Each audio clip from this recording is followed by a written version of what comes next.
Hello and welcome to Infidelity Tales Lab. Your support means everything to us. We'd love to know, which geographical location are you joining from today? At home? On the go? Share with us below. Now, let's dive into today's story. Chapter 1. Final Farewells. Dominic Renner stared at his phone, the name, Dad, fading as the screen went dark.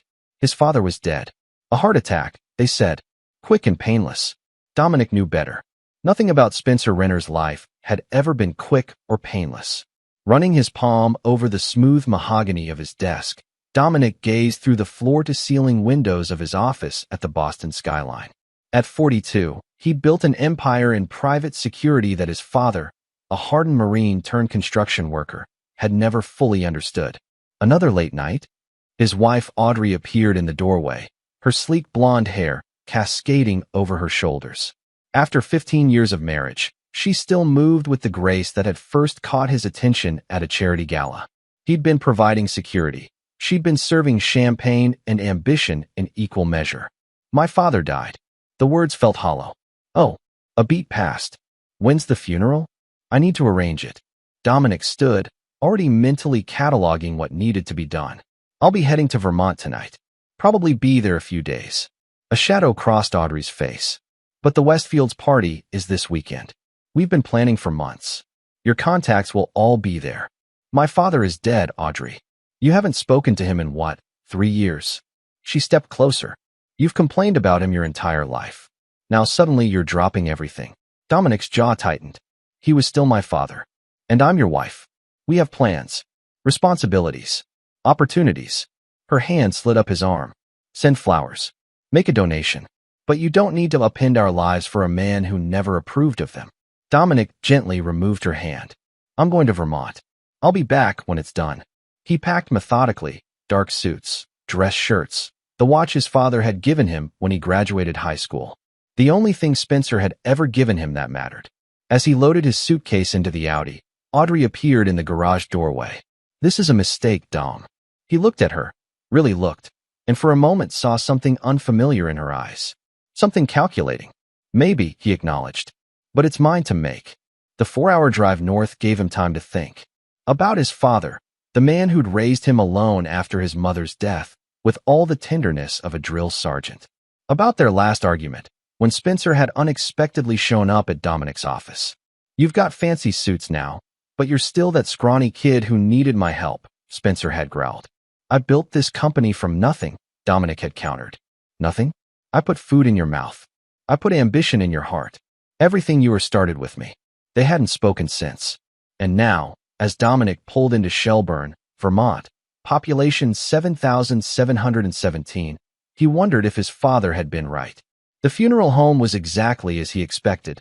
Tasteful, subdued, overpriced. The director, Mr. Calloway, guided him through options with practiced solemnity. Your father was well respected in the community, Calloway offered.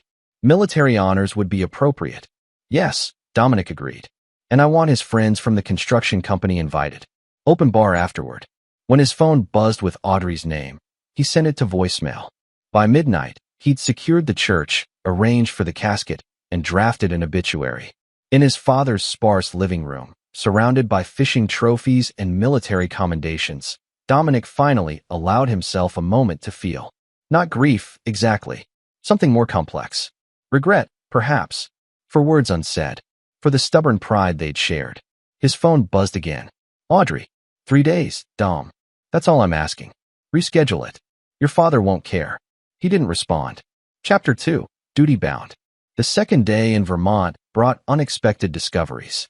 In his father's bedroom closet, behind rows of flannel shirts and worn jeans, Dominic found a small fireproof safe. The combination, his birthday, opened easily. Inside, discharge papers from the Marines, a deed to the house, an envelope of cash totaling $32,677, and a handwritten letter dated 3 weeks earlier. Dominic, if you're reading this, I'm gone. Probably for the best. Doctor says my heart's failing. Stubborn things finally giving out. I wasn't a good father. Too much Marine, not enough dad. But I was always proud, even when I couldn't say it. That security company of yours, you built something real, something that helps people. I bragged about you to anyone who'd listen. The money's for whatever you need. No strings. No lectures. Spencer Renner, USMC, retired. Dominic read it twice, then folded it carefully into his pocket. His phone rang. Audrey again. What? He answered, his voice tight. The Westfields are asking specifically about you, she said without preamble. Thomas wants to discuss their overseas expansion. This could be worth millions to us, Dom. Thomas can wait. Tell him I'm burying my father. I already did. He doesn't care. This is business, not a social call. Dominic's grip tightened on the phone. Then tell him I don't care either. You're being irrational. All of this for what? A funeral no one will attend. The words hit harder than she probably intended. I'll be there, he said finally. That's enough. The rest of the day passed in a blur of arrangements. The funeral home, the florist, the caterer for the modest reception.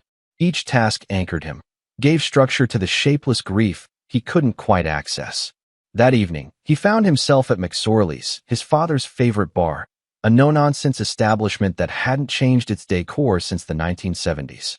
You're Spencer's boy, the bartender said, sliding a whiskey across the scarred wooden bar. He talked about you all the time. Did he? Dominic asked, genuinely surprised. Oh yeah. My son, the big-shot security expert. That Boston accent of yours might be gone, but he made sure everyone knew where you came from. The idea that his father had been proud, had spoken of him regularly, shifted something fundamental in Dominic's understanding of their relationship. His phone vibrated. A text from Audrey, called the funeral home. They can postpone until next Tuesday. Coming home tomorrow? He stared at the screen, incredulous. She'd gone behind his back. Another message appeared. Don't be angry. I'm trying to help. The Westfields won't wait. And Spencer certainly won't mind. Dominic typed a single word. No. Then he turned off his phone. In the morning, his third day in Vermont, the reality of his father's absence settled over him like a physical weight. He moved through the house, touching objects that held memories. The shotgun they'd used hunting, the toolbox from their construction days, the battered copy of The Old Man and the Sea his father read yearly. He met with Pastor Reynolds, selected readings, chose pallbearers from his father's construction crew and Marine buddies. By afternoon, everything was arranged. The funeral would be tomorrow. Simple, dignified, as his father would have wanted. When he finally turned his phone back on, the voicemails and texts piled up, all from Audrey, all increasingly urgent. He ignored them and drove back to the house that was now his. As evening fell, he sat on the porch with a glass of his father's whiskey. The same porch where Spencer had taught him to clean a fish, to change a tire, to throw a proper punch. You defend what's yours, his father had always said. No matter what. Dominic sipped the whiskey and watched the sunset paint the green mountains gold. Something had shifted in him over these 3 days. A recalibration. A return to foundations. His phone rang again. Audrey. This time, he answered. The funeral's tomorrow, he said before she could speak. I'll be home the day after. I've already told the Westfields you'll be at the meeting, she replied, her voice tight with anger. I had to practically beg Thomas. That's your problem, Dominic interrupted. Not mine. Do you have any idea what I've had to deal with here? While you're playing the dutiful son to a man who treated you like dirt. You don't know anything about my father. The calm in his voice surprised even him. Or about me, apparently. I know you're throwing away everything we've worked for. Everything I've worked for. The phrase caught him off guard. You've worked for? But she was already moving on. Just come home, Dom. Now. Tonight. We'll figure out the funeral later. No. A sharp intake of breath on the other end. If you do this, if you choose them over me, don't expect things to be the same when you get back. I don't. He ended the call and went inside to press his funeral suit. Chapter 3. Ashes and Revelations. The ceremony was larger than Dominic expected. His father, gruff, hard-edged Spencer Renner, had apparently touched more lives than he'd realized. Construction workers, Marines, fishing buddies, even the librarian who'd set aside new thrillers for him every month. Dominic delivered the eulogy with steady composure, speaking of duty, honor, and the complicated love between fathers and sons. When the honor guard fired their salute and presented him with the folded flag, he felt a surge of pride mingled with regret. At the reception, he shook countless hands, heard countless stories about his father's quiet generosity. How Spencer had rebuilt Mrs. Abernathy's porch for free after her husband died. How he'd paid for Joey Mason's technical college when the boy's family couldn't afford it. He was always saying how his son taught him about giving back. Mrs. Abernathy told him, patting his hand. Said you showed him there was more than one way to be strong. Each revelation was another piece of a puzzle Dominic had never properly assembled. By evening, as the last guests departed the American Legion Hall, he felt both drained and strangely at peace. He'd done his duty, honored his father. Tomorrow, he would return to Boston and face whatever waited. But when he reached his father's house now, his phone rang. An unknown number. Dominic Renner, he answered. Dominic. Thank God. The voice was familiar but unexpected. It's Harold. Harold Whitford. Audrey's father. Dominic's grip tightened on the phone. He hadn't spoken to his father-in-law in years. Not since the man had tried to leverage their connection for a government contract. What can I do for you, Harold? It's Audrey. She's, a hesitation. She's not well, Dominic. She's making terrible decisions. When are you coming home? Tomorrow. What's happened? She's moved him into your house. That Westfield boy, Thomas, says you two are finished. The words landed like body blows. Thomas Westfield, the client she'd been so desperate for him to meet. How long? Dominic asked, his voice deceptively calm. Months. Maybe longer. I tried to talk sense into her, but... Harold's voice cracked. She's threatening to sell her shares in your company to him. Says he's going to be her new business partner. Dominic closed his eyes, pieces clicking into place. The insistence on the meeting. The urgency. The accusation. You chose them over me. Why are you telling me this, Harold? You've never cared about my marriage before. Because she's destroying herself, Harold said. And because Thomas Westfield is dangerous. The rumors about his business practices, the women who've accused him. I may not have been supportive of your marriage, but I never wanted to see my daughter ruined. What exactly do you want from me? Come home. Stop her before it's too late. Dominic thought of his father's words. You defend what's yours. No matter what. I'll be there tomorrow, he said. But not to save her. After hanging up, he sat in his father's chair, staring at the urn he'd placed on the mantel. The ashes of a complicated man. A man who, in the end, had been proud of his son. I hear you, Dad, he whispered. Loud and clear. In the morning, he packed methodically. His clothes, his father's letter, the flag from the funeral. The cash from the safe he divided. Half to Pastor Reynolds for the church roof. Half to McSorley's for an annual round of drinks in his father's name. The drive back to Boston gave him time to plan. Not in anger. Not in haste. But with the methodical precision that had built his security empire. By the time he reached the outskirts of the city, he knew exactly what he would do. The house, their house, sat in Boston's affluent Beacon Hill neighborhood. Dominic parked across the street, watching. Thomas Westfield's Bentley occupied his usual parking spot. Lights glowed warmly in the living room windows. He entered silently, using the side door, and heard them in the kitchen. Laughter. The clink of wine glasses. The casual intimacy of lovers who believed themselves safe. The security system hadn't been changed. Why would it be? Audrey had never bothered to learn how it worked. I still can't believe he just left, Thomas was saying. For a funeral, of all things. Dom's always been sentimental about family, Audrey replied. It's his weakness. Well, his weakness is our opportunity. Once the board sees the Westfield proposal, Dominic stepped into the kitchen doorway. Why wait? I'd love to hear it now. The shock on their faces would have been comical under different circumstances. Audrey's wine glass slipped from her fingers, shattering on the marble floor. Dom, she stammered. I didn't expect. Clearly, his gaze shifted to Thomas, tall, polished, visibly uncomfortable. Mr. Westfield, you're in my home. Thomas recovered quickly, smoothing his tailored shirt. Dominic, this is awkward, I know, but Audrey explained the situation. Did she? Dominic leaned against the doorframe, deceptively casual. What situation would that be, exactly? Don't play games. Audrey snapped, her shock transforming to anger. You chose them over me. You made your priorities clear. Them, Dominic repeated. My dying father. His funeral. That's the them you're referring to. You know what I mean. The Westfield account. Our future. And you threw it away for a man who barely acknowledged you. Dominic smiled without humor. You're right about one thing, Audrey. I did make my priorities clear. He turned to Thomas. You should go. Now wait a minute, Thomas began. Audrey and I have plans. Plans that require my company, Dominic finished. My contacts. My expertise. He stepped closer, and something in his expression made Thomas retreat slightly. Those aren't yours to take. Dom, be reasonable, Audrey pleaded. We can work something out. A civilized dissolution. My father taught me many things, Dominic said, his voice terrifyingly quiet. Chief among them, you defend what's yours. No matter what. The silence that followed was absolute. You have until morning to get out, he told Audrey. Take what you brought into this marriage. Nothing more. You can't do this, she whispered. I already have. He turned to leave, then paused. Oh, and Thomas? Your reputation precedes you. Those rumors about your business practices, the women who've accused you. I wonder how your board would react to concrete evidence. Thomas paled. What evidence? There's nothing. I'm in the security business. Dominic's smile was cold. Information is my currency, and I've been collecting for years. As he walked out, Audrey called after him. Where are you going?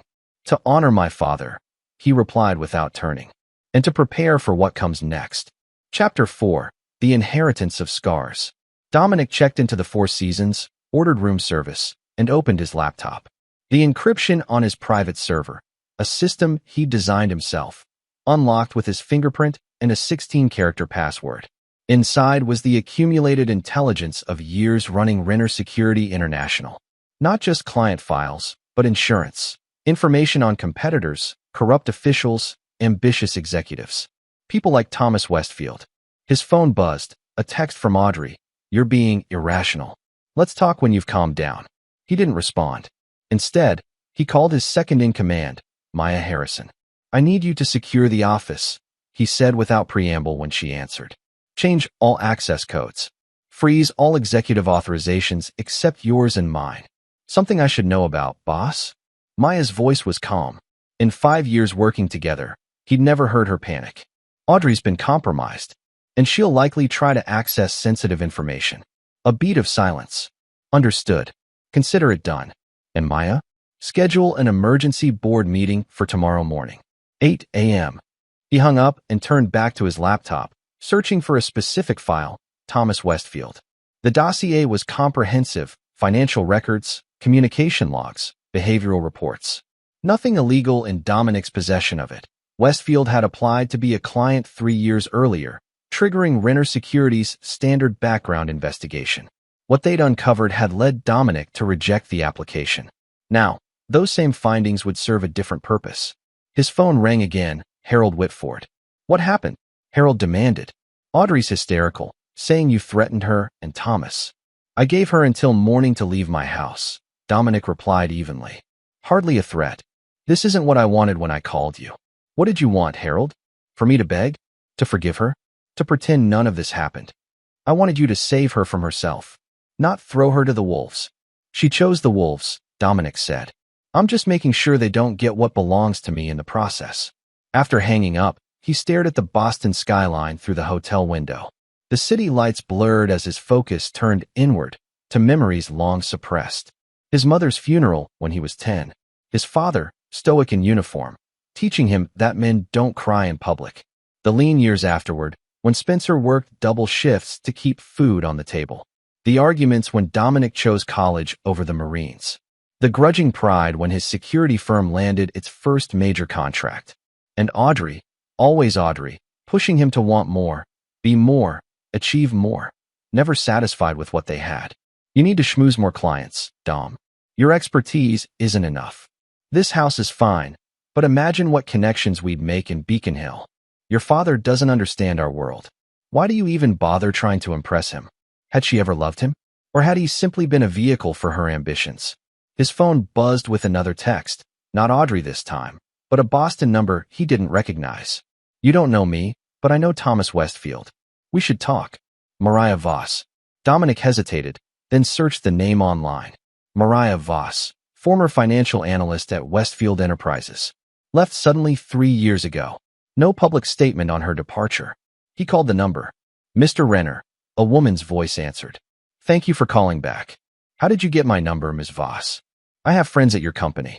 They suggested you might be interested in what I know about Thomas Westfield. And what would that be? Not over the phone. She paused. Can you meet tomorrow? Trident Booksellers on Newberry. Noon. I'll be there. The morning brought a flurry of activity. The board meeting. Security protocols. Legal preparations. When Dominic entered the Renner Security International headquarters, the atmosphere was tense. Word had spread, though not the details. The boardroom fell silent as he entered. 7 members, including Maya. No Audrey. Thank you for coming on short notice, he began, his voice steady. As of this morning, I am initiating Article 7 of our operating agreement. Murmurs around the table. Article 7. Protection against hostile takeover. Audrey Renner's access to all company systems, files, and facilities is hereby revoked. Her voting rights are suspended pending investigation of breach of fiduciary duty. On what grounds? Asked Bernard Walsh, their legal counsel. Dominic slid folders across the table, one to each board member. Evidence that Mrs. Renner has been sharing proprietary information with Thomas Westfield of Westfield Enterprises, violating her non-disclosure agreement and potentially compromising client security. The room temperature seemed to drop. These are serious allegations, Dominic, said Catherine Oakes, their chief financial officer. Is this personal? My marriage is irrelevant to these proceedings, Dominic replied. The evidence speaks for itself. Page 3 details 7 instances of unauthorized access to client files, files pertaining specifically to government contracts that would interest Westfield. The next hour was methodical. Questions, concerns. Eventually, a unanimous vote supporting his actions. As the meeting adjourned, Maya lingered. There's more to this, isn't there? She asked when they were alone. Yes. Dominic checked his watch. And I'm about to find out what. Trident Booksellers was busy with the lunch crowd when Dominic arrived. Mariah Voss was easy to spot, mid-30s, sharp eyes, professional attire.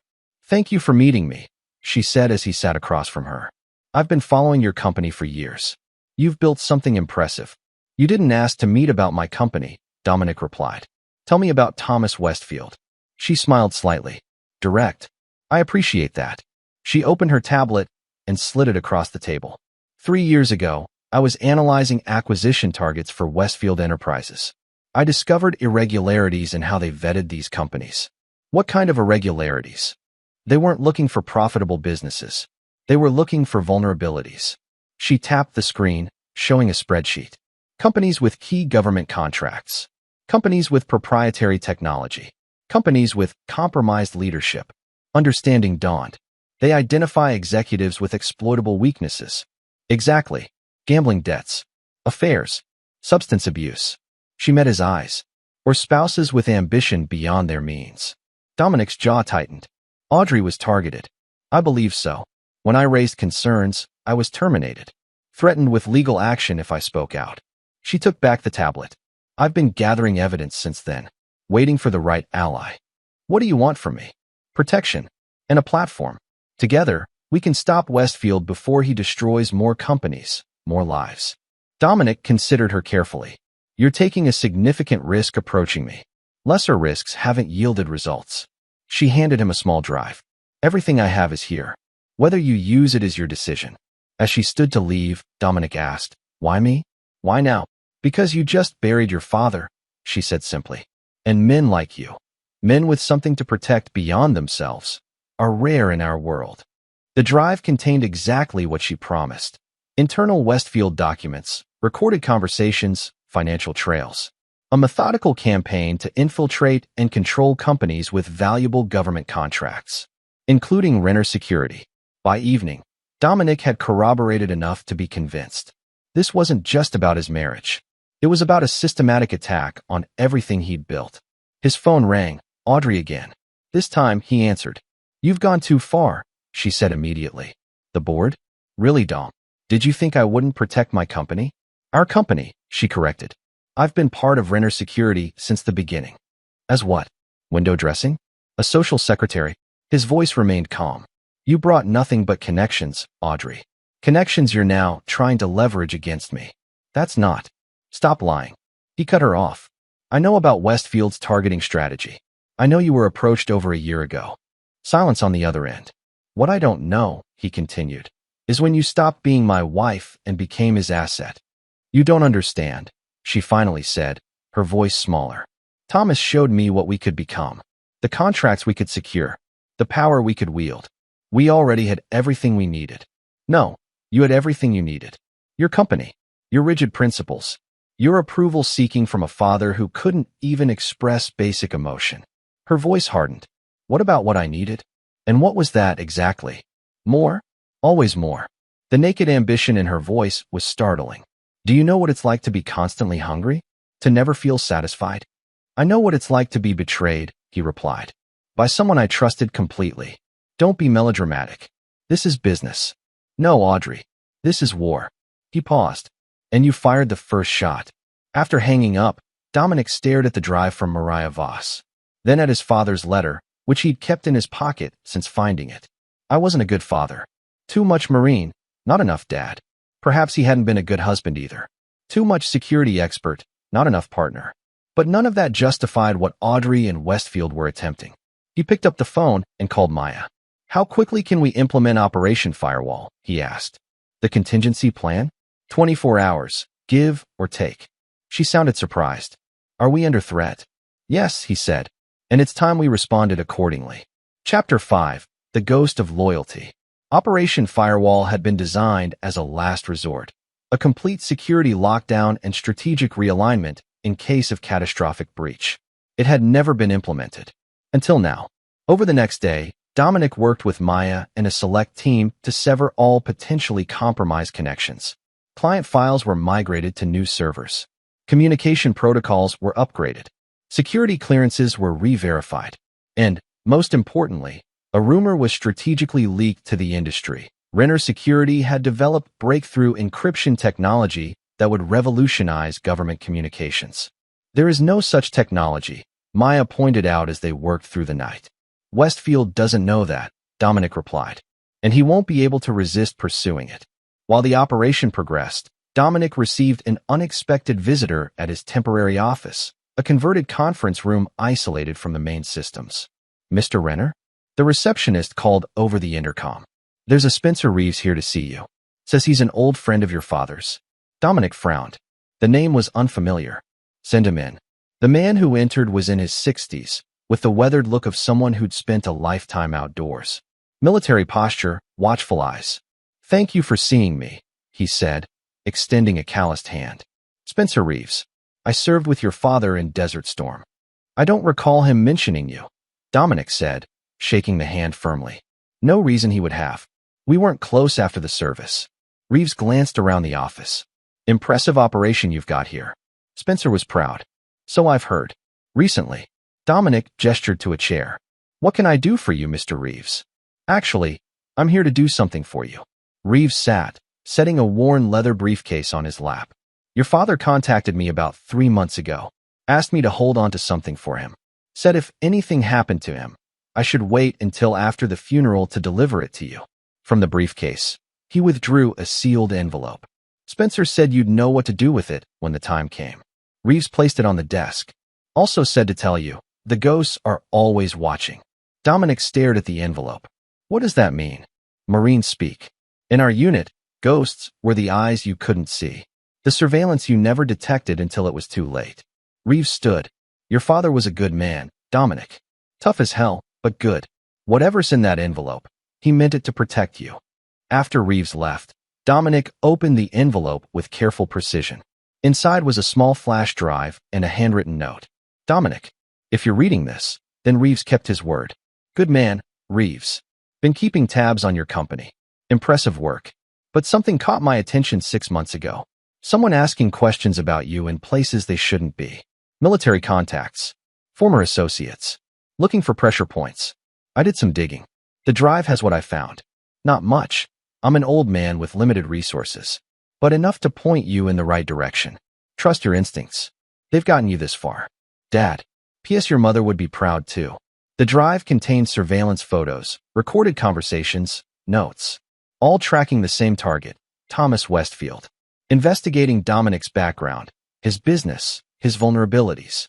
Most damning was a recorded conversation between Westfield and an unidentified woman, dated 14 months earlier. Renner's the key to the DARPA contracts, Westfield was saying. His company has the security clearance we need. He won't sell, the woman replied. Voice distorted, but familiar. Everyone has a price. Not Dominic. He built Renner Security from nothing. It's his legacy. Then we find another way in. Through you, perhaps. That would take time. We have time. And motivation. A pause. 10 million guaranteed. Plus a position on my executive team. All you have to do is help me acquire what's already half yours. Dominic played the recording twice, his expression hardening. The woman was Audrey, her speech patterns unmistakable despite the distortion. His father had known, had been investigating, had been protecting him, even in their estrangement. The ghosts are always watching. He called Maya immediately. Change of plans, he said when she answered. I need a complete background check on everyone who's had contact with Audrey in the last 18 months. And I need to know where Thomas Westfield was 3 nights ago when I came home early. That's a lot of surveillance data to sort through. Focus on Beacon Hill first. Specifically, any vehicles registered to Westfield Enterprises. While Maya worked, Dominic contacted Mariah Voss. I need more, he said when she answered. Financial transactions between Westfield and my wife. Communication records. Anything that establishes a timeline. I suspected this went deeper than business, she replied. I'll send what I have within the hour. By nightfall, the picture was devastatingly clear. Audrey had been recruited by Westfield 14 months earlier. Their affair had begun shortly after. And the target had always been Renner Security's government contracts, particularly the recent DARPA cybersecurity initiative worth $350 million. Dominic's phone buzzed with a text from an unknown number. We should talk. For Audrey's sake. Thomas Westfield. He stared at the message, his father's voice echoing in his mind. You defend what's yours. No matter what. He typed back. Boston Harbor Hotel. Bar. 9 p.m. As he waited, Dominic made one final call to Harold Whitford. Did you know? He asked without preamble. Know what? Harold's voice was wary. That your daughter was selling my company out from under me. That she's been Westfield's asset for over a year. A heavy sigh on the other end. Not at first. I suspected something when she started mentioning Thomas at every family dinner. By the time I confirmed it, they were already involved. Why call me then? Why the concern? Because I finally looked into Thomas Westfield myself. Harold's voice dropped. The man's a predator, Dominic. He uses people, discards them. And Audrey, for all her ambition, is in over her head. So your call wasn't about saving my marriage. It was about saving your daughter from consequences. Can it be both? You were good for her, Dominic. Stable, principled, and boring, apparently. Dominic checked his watch. It's too late for that now, Harold. But I appreciate the warning. Thomas Westfield was already at the bar when Dominic arrived, nursing what appeared to be an expensive scotch. Tall, polished, radiating the easy confidence of old money. Dominic, he greeted, standing to shake hands. Thank you for meeting me. Dominic ignored the offered hand. Let's skip the pleasantries. What do you want? Westfield smiled slightly and retook his seat. Direct. I respect that. He gestured to the bartender for another drink. I want to resolve this situation amicably. For everyone's benefit. The situation where you targeted my wife to steal my company. Dominic sat across from him. That situation? Business is business, Dominic. Nothing personal. Sleeping with my wife feels personal. Westfield's smile faltered slightly. Audrey made her own choices. With your encouragement. Your promises. Your manipulation. I prefer to think of it as opportunity. Westfield leaned forward. She's a remarkable woman. Ambitious. Strategic. Wasted as a corporate wife. And what happens when you've used her to get what you want? When she's served her purpose? Something cold flickered in Westfield's eyes. I take care of my allies. Like Mariah Voss. The name landed like a physical blow. Westfield's composure cracked, just for a moment. Mariah was unstable. Made accusations that couldn't be substantiated. She kept records, Thomas. Detailed ones. Dominic watched him carefully. Just like I do. Whatever you think you have. I have enough, Dominic interrupted. Enough to block any attempt to acquire my company. Enough to trigger federal investigations into your business practices. Enough to end you. Westfield's calculated charm vanished, replaced by something harder. You're bluffing. Am I? Dominic stood. You targeted the wrong man, Thomas. And the wrong company. If you go public with accusations, Audrey goes down too, Westfield warned. Is that what you want? To destroy your wife? Ex-wife, Dominic corrected. And she made her choice. Now I'm making mine. As he turned to leave, Westfield called after him. "This isn't over, Renner." Dominic looked back, his expression impassive. "Actually, it's just beginning." Chapter 6, Blood and Strategy. The next morning, Dominic called a second emergency board meeting. This time, he laid out everything. Westfield's targeting strategy, Audrey's complicity, the evidence his father and Mariah Voss had compiled. "As of this moment, we are under active corporate attack," he concluded. "We need to respond accordingly." The boardroom was silent for a long moment. Then Catherine Oakes spoke. "What are you proposing exactly?" "A controlled counteroffensive," Dominic replied. "We feed Westfield exactly what he wants. Access to what he believes is our breakthrough encryption technology." "But there is no breakthrough," Bernard Walsh pointed out. "Westfield doesn't know that. He'll deploy resources to acquire and reverse engineer something that doesn't exist. Meanwhile, we use his distraction to secure the DARPA contract permanently." "And Audrey?" Maya asked quietly. "Mrs. Renner will be removed from the company completely. Her shares purchased at market value, as per our bylaws in cases of malfeasance." The vote was unanimous. Operation Firewall would proceed, with the added element of deliberate misinformation, what the military called a honeypot. As the meeting adjourned, Dominic's phone buzzed with a text from Audrey. "We need to talk. Please. It's not what you think." He didn't respond. Instead, he met with his legal team to initiate divorce proceedings, citing irreconcilable differences and breach of fiduciary duty. The prenuptial agreement was clear. In cases of infidelity, the offending party forfeited rights to company assets. By afternoon, the machinery of separation was in motion: personal, professional, financial. The call from Harold Whitford came as Dominic was reviewing security protocols. "What have you done?" Harold demanded. "Audrey just received divorce papers." Did she expect something different? She expected a chance to explain, to work things out. "There's nothing to work out," Dominic replied evenly. "She conspired with Westfield to steal my company. She moved him into my home. She made her choice." People make mistakes, Dominic. Especially when they're manipulated by someone like Thomas. This wasn't a mistake, Harold. It was a calculated betrayal. Over 14 months of deception. Silence on the other end. "I'm not the villain here," Dominic continued. "I'm protecting what I built. What my father taught me to value." "Your father?" Harold scoffed. "The man who couldn't even tell you he was proud until he was dead." The words hit harder than Harold probably intended. "At least he was honest," Dominic replied. "Unlike your daughter." After hanging up, Dominic stared at his father's letter, still carried in his pocket, increasingly worn at the folds. "I wasn't a good father. Too much marine, not enough dad. But I was always proud, even when I couldn't say it." Perhaps that was the real inheritance. Not the house or the money, but the example. The commitment to principles. The willingness to fight for what mattered. His phone rang again. "Maya." Westfield took the bait, she said without preamble. His team just requested a demonstration of the breakthrough technology for potential investment. "Perfect. Schedule it for next week. Maximum security protocols, full documentation of everyone who attends. And if they try to steal it during the demonstration?" "That's exactly what we want," Dominic replied. "Corporate espionage carries federal penalties, especially when it involves technology supposedly designed for DARPA."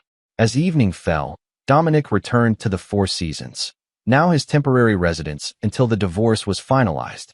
In the hotel bar, he spotted a familiar face, Mariah Voss, nursing a glass of wine. "Celebrating?" he asked, taking the seat across from her. "Observing," she corrected. The word's out that Renner Security has revolutionary encryption technology. Westfield's people are scrambling to position themselves. "Good. It won't be enough, you know." She studied him over her glass. "Westfield has contingencies for his contingencies." "And your wife?" "Ex-wife," Dominic corrected. "She knows your company intimately. Your methods. Your weaknesses. What are you suggesting?" Mariah set down her wine. "That standard corporate warfare won't be sufficient. Westfield doesn't just want your technology or your contracts. He wants to absorb your entire operation, your reputation, your legacy. And to do that, he needs me out of the way." "Precisely." She leaned forward. "How far are you willing to go to protect what's yours?" The question echoed his father's words so precisely that Dominic almost smiled. "What did you have in mind?" "A more personal approach." She slid a folder across the table. Westfield's real vulnerability isn't his business. It's his reputation, his carefully constructed image. Inside the folder were photos, documents, testimonials, evidence of misconduct far beyond corporate maneuvering. Sexual harassment, financial coercion, blackmail. Where did you get this? Dominic asked, his voice low. I wasn't the only one Westfield discarded when I became inconvenient. Her eyes hardened. There are others, many others, all willing to speak now, with the right protection. Dominic studied the material carefully. Using it would mean crossing a line, moving beyond business into something more personal, more devastating. Think about it, Mariah said, standing to leave. But don't take too long. Westfield isn't known for his patience. Alone with his thoughts, Dominic considered his options. The corporate strategy was sound, legal, clean, but potentially insufficient against an adversary willing to use any means necessary. His father's voice again, you defend what's yours. No matter what. His phone buzzed, another text from Audrey. Please. Just hear me out. One conversation. This time, he replied, tomorrow. 10 a.m. The office. Then he called Maya. I need everything we have on Thomas Westfield's personal life, he said. Every scandal. Every rumor. Every skeleton. Are we changing strategies? No. We're expanding them. He paused. And I need you to arrange a meeting with someone else, Charlotte Westfield. Thomas's wife. Boss, that's crossing a line. It's a line Westfield crossed first, Dominic replied. When he moved into my home. The next morning, Audrey arrived at his office precisely at 10. She looked somehow both defiant and vulnerable, designer clothing contrasting with shadowed eyes. Thank you for seeing me, she said, taking the seat he indicated. You have 10 minutes, Dominic replied, keeping the desk between them. Use them wisely. I made a mistake, she began. A terrible one. But it wasn't what you think. Enlighten me. Thomas approached me last year, yes. But it was about a potential partnership, not what it became. She twisted her wedding ring. Still worn, Dominic noted. He was persuasive. Showed me projections, opportunities, things we could achieve together. We, Dominic repeated. You and I? Or you and him? All of us. Renner Westfield Security. A global powerhouse. And when did it become more than business? She hesitated. Thomas is attentive. He noticed things, remembered details, made me feel valued. As what? An equal? Or as access to what he really wanted? It wasn't like that. Not at first.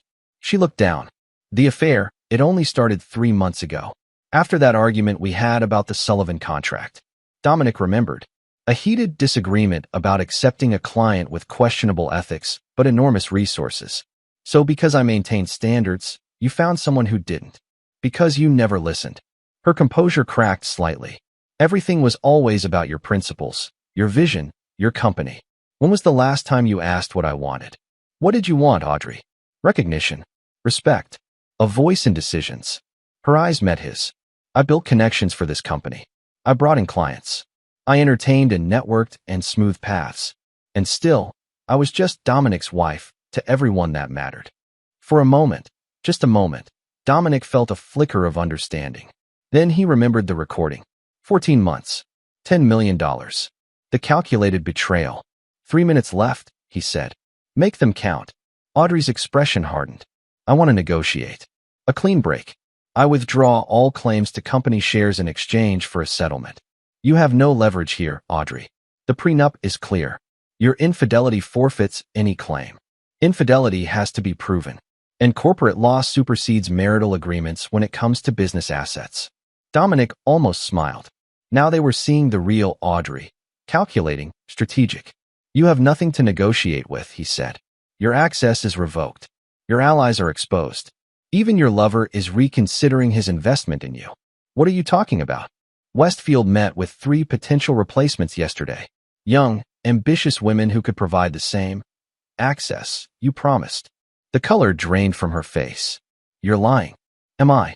He slid a folder across the desk, surveillance photos from Renner Security's considerable resources. Thomas Westfield, dining with a succession of attractive professional women. He's upgrading, Audrey. Trading in for a newer model.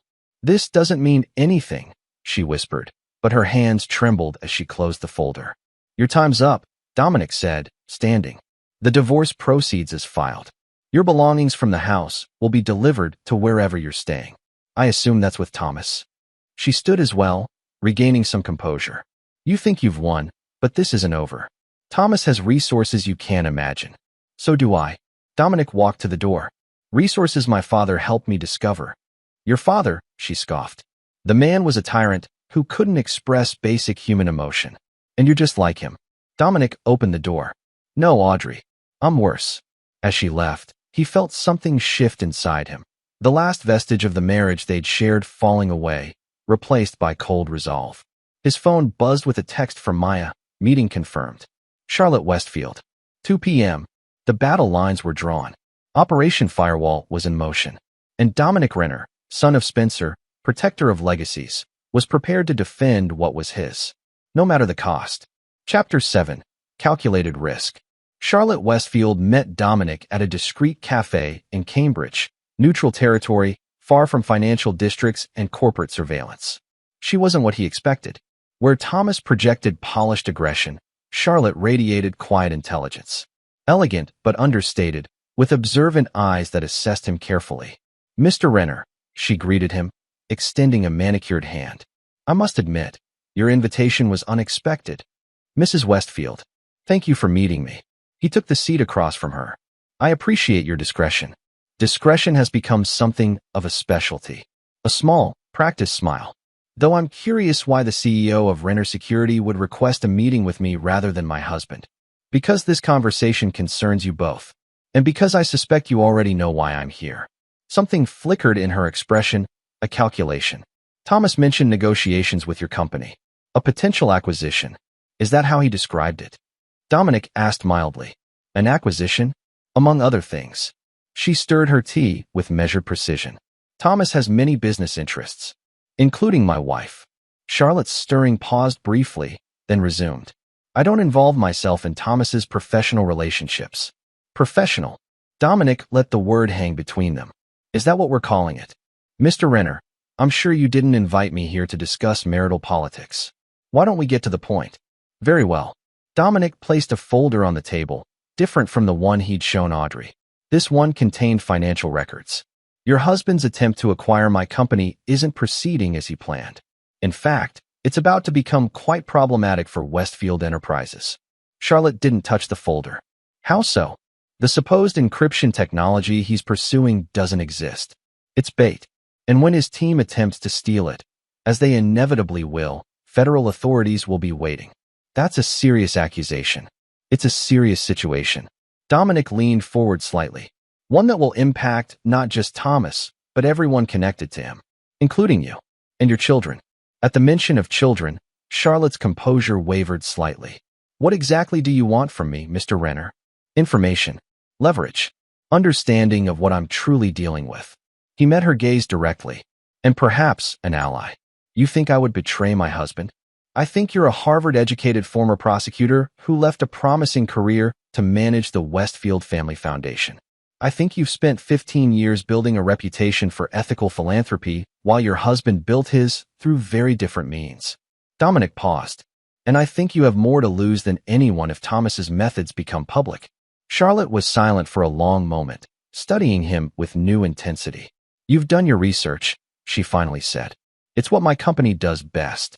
And if I decline to help you, then you'll be navigating the fallout alone when it comes. Dominic stood. You have my number, Mrs. Westfield. Think about your children's future. About your foundation's reputation. He paused. About what kind of legacy you want to leave. He left without waiting for a response, knowing the seeds had been planted. Charlotte Westfield was too intelligent not to recognize the threat, not from him, but from her husband's actions. Back at Renner Security, preparations for the technology demonstration were underway. A sophisticated facade, servers humming with impressive-looking but meaningless data, technical staff briefed on their roles, security protocols designed to look penetrable to the right observer. Maya joined him in the surveillance room, where monitors displayed every angle of the demonstration space. Westfield confirmed his team will attend tomorrow, she reported. 6 people, including their chief technology officer. And our federal friends? In position. If Westfield's people make a move, they'll be documented from every angle. Dominic nodded. And the other matter? Charlotte Westfield accessed our secure portal 20 minutes after your meeting. She viewed all the files we made available. Good. What about Audrey? Still staying at the Four Seasons, separate room from Westfield, interestingly. She's made calls to 3 different law firms specializing in corporate divorce. Dominic felt no satisfaction at the confirmation of Audrey's situation. Only a hollow certainty that everything was proceeding as it must. His phone rang, an unknown number. Dominic Renner, he answered. Mr. Renner. Charlotte Westfield. Her voice was calm, but with an underlying tension. I've considered our conversation. Perhaps we should continue it. Tonight. I'm listening. The Gardner Museum. 7 o'clock. By the Dutch Masters exhibit. The Isabella Stewart Gardner Museum was a brilliant choice. Public yet intimate, with security against electronic surveillance. Charlotte was waiting when he arrived, studying a Rembrandt with apparent interest. My grandfather was Dutch, she said without preamble as he approached. He taught me to appreciate the details and shadows. What seems dark often contains the most truth. And what truths have you found, Mrs. Westfield? She turned to face him. That you were right. About Thomas. About the risks. Her expression was controlled, but her eyes held something harder. But also that you misunderstand my position. How so? You assume I'm an innocent bystander in my husband's affairs. That I need protection from the fallout. She smiled slightly. I've been managing fallout for 15 years, Mr. Renner. The question isn't whether I can survive Thomas's mistakes. It's whether he can survive mine. The statement shifted Dominic's understanding of her completely. You've been gathering evidence, he realized. Insurance, she corrected. For myself. For my children. For the foundation that bears our name. And now I'm evaluating my options. She gestured for him to walk with her through the quiet gallery. Your confrontation has accelerated a timeline I've been managing for years. Thomas is desperate, reckless. His pursuit of your company has become an obsession, one that threatens everything I've built. Why tell me this? Because you've created a perfect storm, Mr. Renner. Federal attention, corporate vulnerability, public exposure. She stopped before another painting, this one showing a stormy sea. And I need to ensure my children and I are on the right vessel when it breaks. Dominic studied her carefully. What are you proposing? A coordinated response. I provide you with everything I have on Thomas's corporate misdeeds, material that ensures your company remains untouchable. In exchange, you ensure that neither I nor my children are damaged in the process. And Thomas? My husband made his choices, she said, her voice suddenly cold. Just as your wife made hers. The alliance was unexpected but strategically perfect.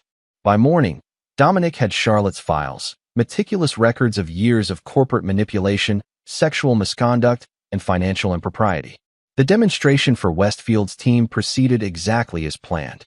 They arrived, observed, asked technical questions designed to seem innocent but clearly probing for vulnerabilities. And as predicted, one member, a quiet programmer who barely spoke during the presentation, attempted to insert a cleverly disguised drive into a seemingly unattended server. Federal agents documented everything. By evening, Phase 1 was complete. Westfield Enterprises was now under federal investigation for attempted corporate espionage. Dominic's phone rang. Thomas Westfield. You set me up, he snarled without preamble. I protected my company, Dominic corrected. Something you should have considered before targeting it. This isn't over, Renner. Not by a long shot.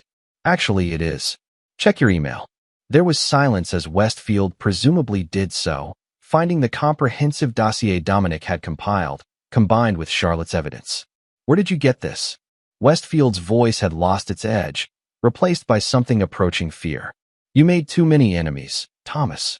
Too many victims. They found each other. And me. Charlotte, he whispered. She's involved. Your wife made her choice. Just as mine did. After hanging up, Dominic turned to Maya, who had been monitoring the call. Prepare for counterattacks, he instructed. Westfield will be desperate now. He'll try anything. Already on it, she confirmed. But there's something else you should know. Audrey's been trying to access her old files through various back channels. Unsuccessfully, but persistently. What's she looking for? Based on the directories she's attempting to reach, client contact information. Specifically, government contracts. Dominic nodded, understanding. She's trying to salvage something to bring to Westfield. A peace offering. Looks that way. Let her keep trying. Each attempt strengthens our legal position. That night, as Dominic reviewed security protocols in his hotel suite, his phone rang again. Harold Whitford. What have you done? Harold demanded. Federal agents interviewed Audrey today. I defended my company, Dominic replied evenly. The government is very interested in attempted theft of security technology. She could face charges, Dominic. Criminal charges. Actions have consequences, Harold. Even for people who aren't accustomed to facing them. She's falling apart. Harold's voice dropped. Thomas has abandoned her. Moved back home to Charlotte. Audrey has nothing, no one. She made her choices. Out of desperation. Out of feeling ignored and undervalued. Harold's voice cracked slightly. I'm not defending what she did. But destroying her won't bring you peace. After hanging up, Dominic stood at the window, watching the city lights. Was he seeking peace? Or merely the cold satisfaction of justified vengeance? His father's words echoed again. You defend what's yours. No matter what. But what was truly his to defend now? The company, yes. His legacy. His pride. Yet something felt incomplete. The victory hollow. His phone buzzed with a text message from Spencer Reeves, his father's Marine buddy. Your father would be proud. But he'd also remind you. Know when the battle's won. The words landed differently than intended. Not as affirmation, but as challenge. Dominic stared at the message, then at his father's letter, still carried, increasingly worn. I wasn't a good father. Too much Marine, not enough dad. Perhaps he was making the same mistake. Too much warrior, not enough man. But then he remembered the recording. Audrey's voice, discussing him as an obstacle to be overcome. The calculated betrayal over 14 months. No, this wasn't about peace. This was about justice. About consequences. The battle wasn't won.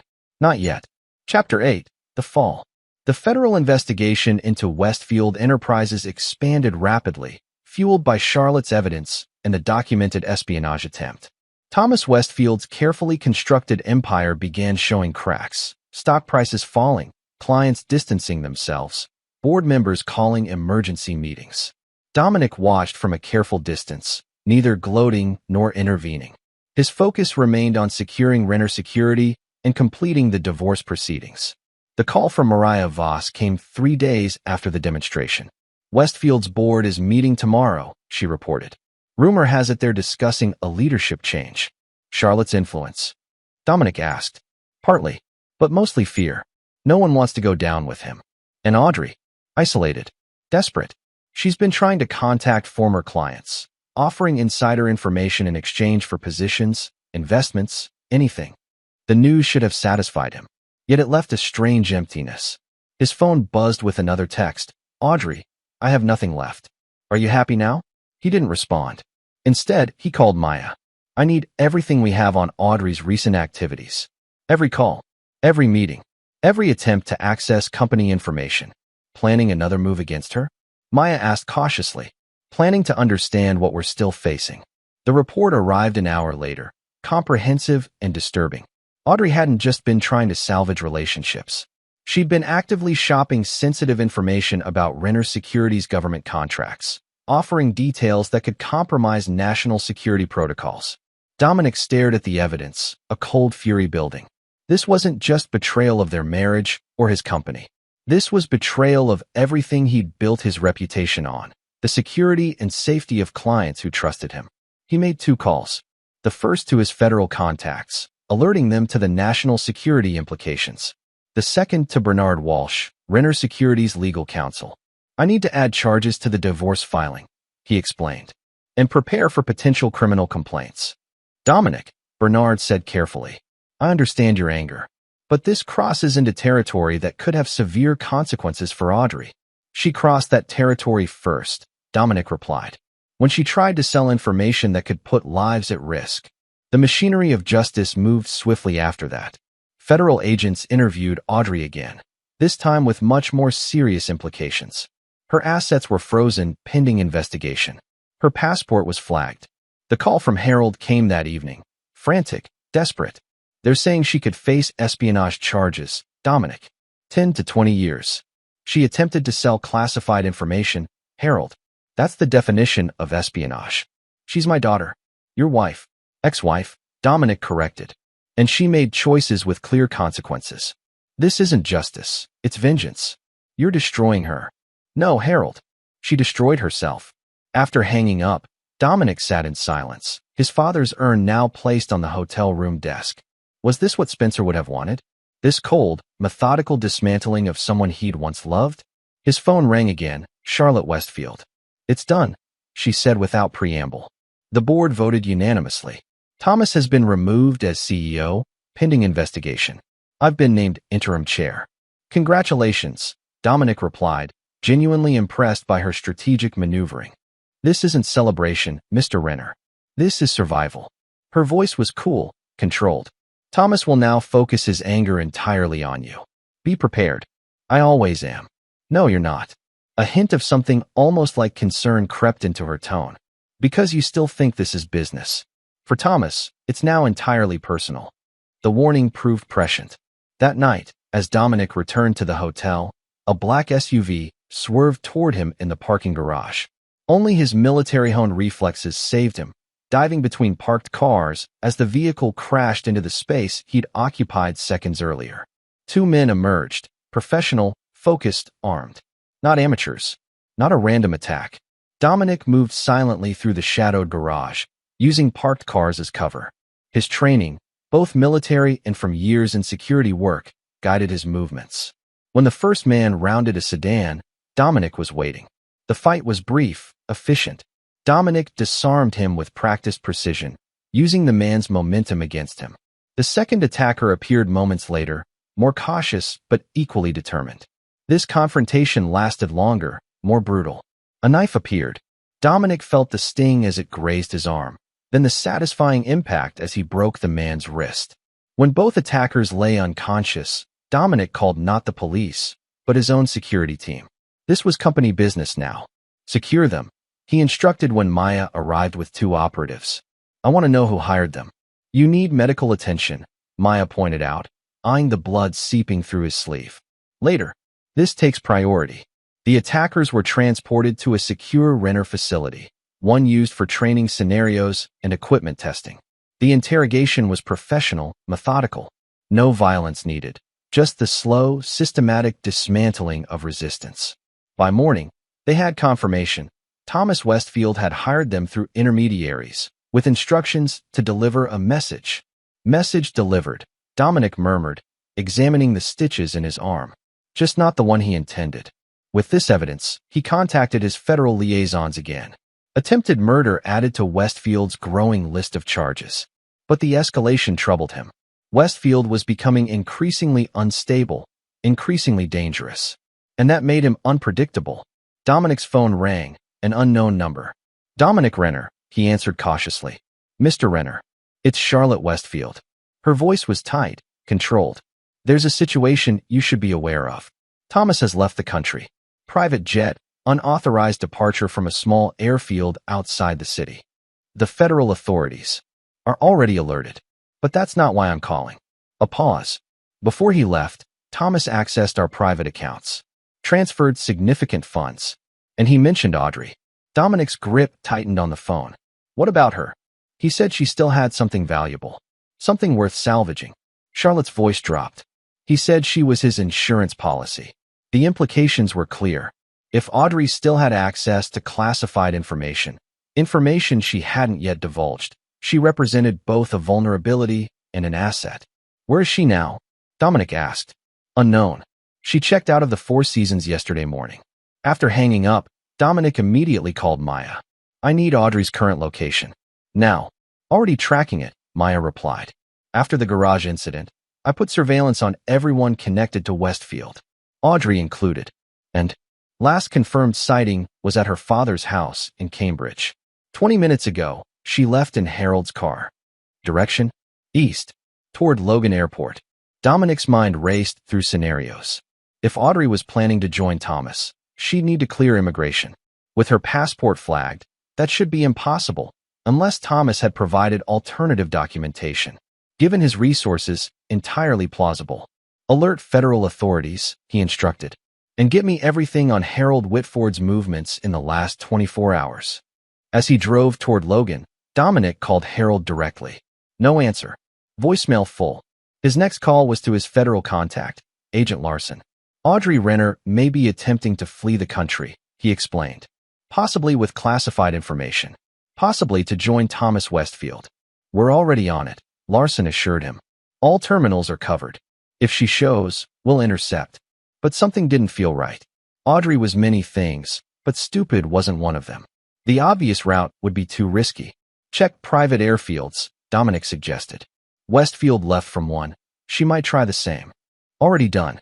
Nothing matching her description. Another possibility occurred to him. One that made his blood run cold. What about boats, he asked. Harbor departures? A pause on the other end. Let me check. Yes, a private yacht cleared for departure 30 minutes ago. Registered to Harold Whitford. Dominic's grip tightened on the steering wheel. Heading. International waters. Then presumably to a non-extradition country. I need harbor patrol. Now. The marina was chaos when Dominic arrived. Federal agents, harbor patrol, local police. In the distance, just visible, a sleek yacht cutting through the harbor waters. We've ordered them to return, Agent Larson informed him. No response. Coast Guard is scrambling vessels, but it'll take time. I need a boat, Dominic said simply. Minutes later, he was speeding across the harbor in a commandeered patrol vessel, Agent Larson and 2 armed officers alongside. The gap was closing, but slowly. The yacht, clearly high-powered, maintained its lead. They'll hit international waters in 20 minutes, the pilot warned. After that, jurisdiction gets complicated. Dominic's mind raced through options, discarding each as insufficient. Then he remembered something from his military days, a technique for disabling vessel engines from a distance. Do you have a Barrett sniper rifle on board? He asked the senior officer. Standard equipment. Why? Because I need to stop that boat without harming anyone on it. The officer looked skeptical but nodded to his colleague, who retrieved the rifle from a secure cabinet. You qualified on this? He asked as Dominic took the weapon. Marine Corps training, plus some additional expertise. Dominic positioned himself at the bow, calculating distance, wind, vessel movement. I need to get closer. Within 800 yards. The patrol boat surged forward, gaining ground on the fleeing yacht. As they closed to effective range, Dominic steadied himself against the rolling motion, focused the scope, and identified his target, the exposed engine compartment near the stern. One shot, then another, precisely placed to disable without catastrophic damage. The yacht's speed immediately dropped, black smoke billowing from the engine compartment. Not destroyed, but efficiently crippled. Within minutes, they had pulled alongside. Federal agents boarded first, securing the vessel. Dominic followed, scanning for Audrey. He found her in the main cabin, surrounded by agents. Harold stood protectively beside her, pale but defiant. You had to follow, Audrey said when she saw him. Not angry, just resigned. Couldn't let it go. You were attempting to flee with classified information, Dominic replied. That's not something I could ignore. Is that what you think? She laughed bitterly. I wasn't fleeing with information, Dom. I was fleeing from Thomas. Explain. He threatened me. Said if I didn't provide what he needed, he'd ensure I took the fall for everything. Her voice shook slightly. I have nothing left. No money. No reputation. Nothing worth protecting except my freedom. And the classified files. The ones you've been trying to access. Insurance, she admitted. Protection.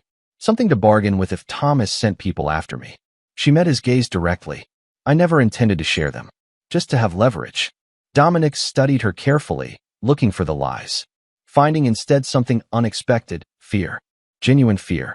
Thomas sent men to attack Dominic last night. Agent Larson informed her. Armed professionals. The threat is real. Harold stepped forward. That's why I helped her. My daughter made terrible choices, but she doesn't deserve to live in fear for the rest of her life. The complexity of the situation settled over Dominic. Audrey's betrayal remained unforgivable. Her actions, criminal. But the human element, the fear, the desperation, added dimensions he hadn't fully considered. The files, he said finally. Where are they? There are no files, Audrey admitted. I never successfully accessed anything classified. Just tried and failed. Agent Larson confirmed this with a nod. Our investigation supports that. Attempts, but no successful breaches. Dominic felt a strange mixture of relief and hollow victory. The threat had been less than feared. The vengeance, perhaps, greater than required. He looked at Audrey. This woman he'd once loved, now a stranger. What happens now is up to the federal authorities. Not me. You won, she said quietly. Isn't that enough? This was never about winning, he replied. It was about consequences. As federal agents led Audrey and Harold away, Dominic remained on the yacht, watching the Boston skyline in the distance. The company was secure. Westfield was a fugitive. Audrey would face justice, though perhaps not as severely as he'd initially pursued. Yet the victory felt incomplete, tainted, somehow. His phone buzzed with a text. Maya, Thomas Westfield's private jet reported landing in Venezuela, non-extradition country. So Westfield had escaped, at least for now. A loose end in an otherwise tightly wrapped conclusion. Mr. Renner? Agent Larson approached. We're ready to head back. Dominic nodded, taking a last look at the water. His father's voice seemed to whisper across the waves. Know when the battle's won. Perhaps it was. Perhaps it was time to focus on rebuilding rather than retribution. As they returned to shore, Dominic made a decision. The final phase of Operation Firewall would proceed, but with an adjustment. Survival, not destruction, would be the goal. For everyone involved. Chapter 9. Ashes to Foundation. 6 months later, Dominic stood at the window of his office, watching snow fall on Boston's financial district. Renner Security International had not just survived the Westfield crisis. It had emerged stronger, securing the DARPA contract and expanding into new markets.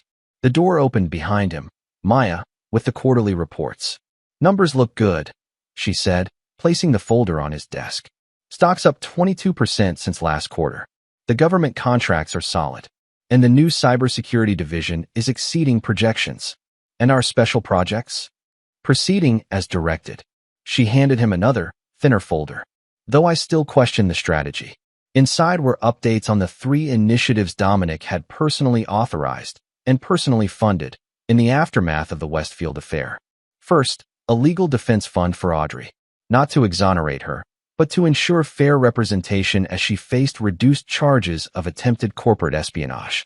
The federal authorities had dropped the more serious national security counts after confirming she'd never actually accessed classified information.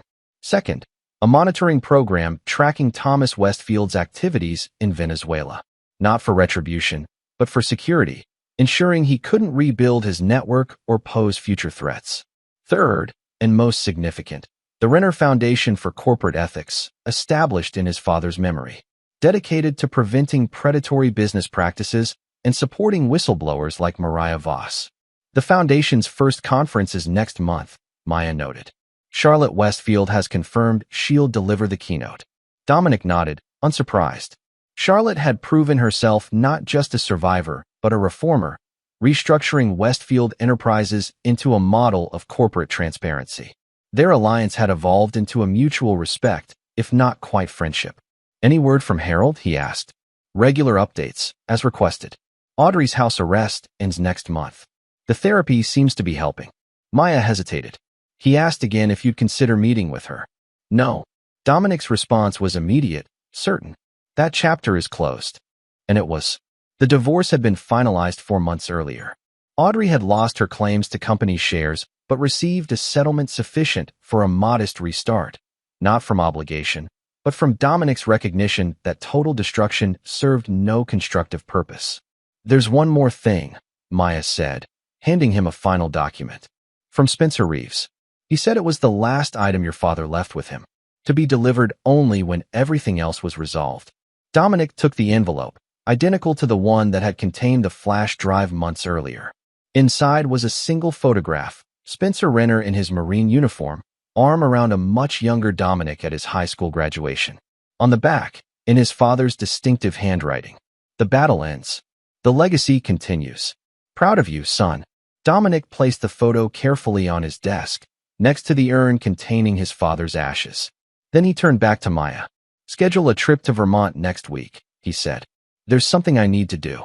The Vermont winter had transformed Shelburne into a snow-covered postcard. Dominic drove the familiar route to his father's house. His house now, feeling a strange sense of completion. Inside, everything remained as he'd left it months earlier. Fishing trophies, military commendations, the worn copy of The Old Man and the Sea. He placed the urn carefully on the mantel, then began methodically sorting through his father's belongings. Not to discard, but to understand. To preserve what mattered. In the basement, he found an unexpected treasure. Detailed journals dating back decades. Spencer Renner, the emotionally reserved Marine, had been a surprisingly prolific writer, documenting thoughts, struggles, pride in his son's achievements, all the things he'd never managed to express directly. One entry, dated just weeks before his death, stood out. Dominic's security company landed another government contract. Read about it in the Wall Street Journal. Called to congratulate him, but lost my nerve. Again, how do you bridge a gap built on decades of silence? Maybe I'll try again tomorrow. Maybe I'll finally tell him I'm proud. Before it's too late. It had been too late for them, but perhaps not too late for the legacy. As evening fell, Dominic sat on the porch with a glass of his father's whiskey. The same porch where Spencer had taught him to clean a fish, to change a tire, to throw a proper punch. You defend what's yours, his father had always said. No matter what. But now Dominic understood what had been missing from that lesson. What truly mattered wasn't just defending, it was building, creating something worth the battle, something that would outlast the conflict. His phone rang. Maya. Sorry to disturb your trip, she began. But there's news. Thomas Westfield was found dead in his Venezuelan compound. Apparent suicide. Dominic absorbed this silently, feeling neither satisfaction nor remorse. Just the closing of a chapter. There's more, Maya continued. Mariah Voss has accepted the position as ethics officer for the foundation, and Charlotte Westfield has proposed a joint initiative between our organizations, focused on corporate accountability. Approve it, Dominic said. And Maya? Take the rest of the day off. You've earned it. After hanging up, he raised his glass to his father's urn. Lesson learned, Dad, he said quietly. Battle won. Legacy secured. The snow continued falling as darkness settled over Vermont. In the distance, the Green Mountains stood silent, enduring, like the foundations his father had built, like the company Dominic had protected, like the principles that had guided them both. Not perfect men, either of them. Too much warrior in their blood. But men who understood the value of what they built, the importance of what they defended. And in the end, perhaps that was enough. And there you have it. Another story comes to an end. What did you think? I'd love to hear your thoughts in the comments below. If you enjoy this story, consider joining our community by subscribing. It means the world to us. For more stories like this one, check out the recommended videos on screen. And I'll see you there. Welcome back to another story on Infidelity Tales Lab. Before we begin, tell us, where in the world are you watching from? Now, let's dive into today's story. Chapter 1. The Perfect Life Unraveling. Wade Wu had always prided himself on building the perfect life from nothing. At 42, he owned 3 successful auto repair shops across the county, a sprawling house in the hills, and what he believed was a loving marriage to Jessica Wu. His calloused hands and sharp mind had clawed their way up from poverty, and he never forgot where he came from, or who helped him get there. The autumn evening started like any other. Wade was reviewing quarterly reports when Jessica announced she was going to visit her sister Gail McIntosh across town. Nothing unusual about that. The sisters were close, and Jessica often stayed overnight when they had their wine and movie nights. Wade kissed her goodbye, noting how carefully she'd applied her makeup for a casual evening with family. 3 hours later, Wade found himself following behind a patrol car on Highway 47, his stomach churning with an inexplicable dread. Jessica's BMW had been pulled over for speeding, something that never happened. She was the most cautious driver he knew, almost annoyingly so. Officer Seth Mayer was young, maybe early 30s, with the kind of earnest face that still believed in doing the right thing. As he ran Jessica's license, Wade noticed the officer's expression change from routine boredom to something much more serious. The officer's eyes kept darting between the computer screen and Jessica, then toward Wade with what looked like pity. "Sir," Officer Mayer called out, approaching Wade with hesitant steps. "I need you to listen to me carefully. Do not go home tonight. Get somewhere safe." Wade felt the blood drain from his face. "What? Why? What's wrong?" The officer glanced around nervously, then pressed a folded piece of paper into Wade's palm. "I can't explain now. It's horrifying. Legally, I can't do anything but—" He paused, his voice dropping to a whisper. That woman isn't who you think she is. And neither is the man waiting at your house. Wade's world tilted. What man? Read the note. Tonight, don't confront anyone. Just be smart about this. Officer Mayer handed Jessica back her license with a professional smile, but Wade caught the look of disgust that flashed across his face. As the patrol car drove away, Jessica returned to their car, chattering nervously about the officer being strange and asking odd questions. Wade nodded absently, the note burning like acid in his pocket. He suggested they get dinner before heading to Gail's place, buying himself time to think. At the restaurant, Wade excused himself to the bathroom and unfolded the note with shaking hands. Your wife has been seeing Patrick Mullins for 8 months. Tonight he's in your house, going through your safe. She gave him the combination. There's more, much more. She's been planning this for years. I'm sorry. I wish I could do more. A friend who remembers you helped his family when no one else would. Wade stared at the words until they blurred. Patrick Mullins. He knew that name. Patrick had worked at his first shop 5 years ago, a charming man with quick hands and quicker excuses for why cash kept coming up short. Wade had fired him without pressing charges, believing everyone deserved a second chance. Apparently, Patrick had been planning his revenge ever since. But Jessica had been married to him for 15 years. They'd built everything together, survived his mother's cancer, her father's bankruptcy, countless struggles that should have brought them closer. Wade folded the note and walked back to the table, his face a careful mask. Jessica was texting someone, her phone angled away from him. Something he'd never noticed before, but now seemed glaringly obvious. Everything okay, honey? She asked without looking up. Perfect, Wade replied. And for the first time in his marriage, he meant the opposite. The drive to Gail's house was 20 minutes of torture. Jessica kept checking her phone, and Wade found himself cataloging every lie she might have told, every late night at work, every weekend trip to visit college friends he'd never met. The foundation of his life wasn't just cracking. It was revealing that there had never been a foundation at all. When they arrived at Gail's house, Wade claimed he had a work emergency and needed to head back. Jessica's relief was so palpable it was almost comical. She kissed him goodbye with the same lips that had probably been kissing Patrick Mullins, and Wade had to clench his fist to keep from grabbing her throat right there. But Wade hadn't built a business empire by acting on impulse. He'd learned patience from his father, strategy from his grandfather, and ruthlessness from the streets that had tried to keep him down. If Jessica and Patrick thought they could destroy everything he'd built, they were about to learn what a mistake that was. As he drove toward downtown instead of home, Wade began a plan. The couple thought they were playing him, but they had no idea they'd just started a game with someone who never lost. Chapter 2. The Hunter's Education. Wade checked into the Riverside Hotel using cash, a habit from his youth that his legitimate success had never quite erased. From his room on the 5th floor, he had a clear view of his house 3 miles away, nestled in the hills like a beacon of betrayal. He called his lawyer, Oliver Doyle, who owed Wade more favors than either man could count. Oliver had been a struggling public defender when Wade's first shop was vandalized by local gang members. Wade had personally hunted down every one of them, and the message he delivered had been clear enough that Oliver never had to worry about his family's safety again.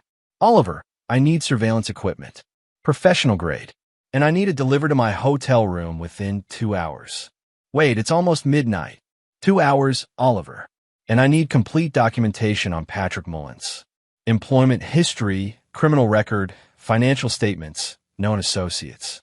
Everything. The silence on the other end stretched long enough for Wade to hear Oliver's ethical concerns wrestling with his debt of gratitude. Gratitude 1. I'll make some calls.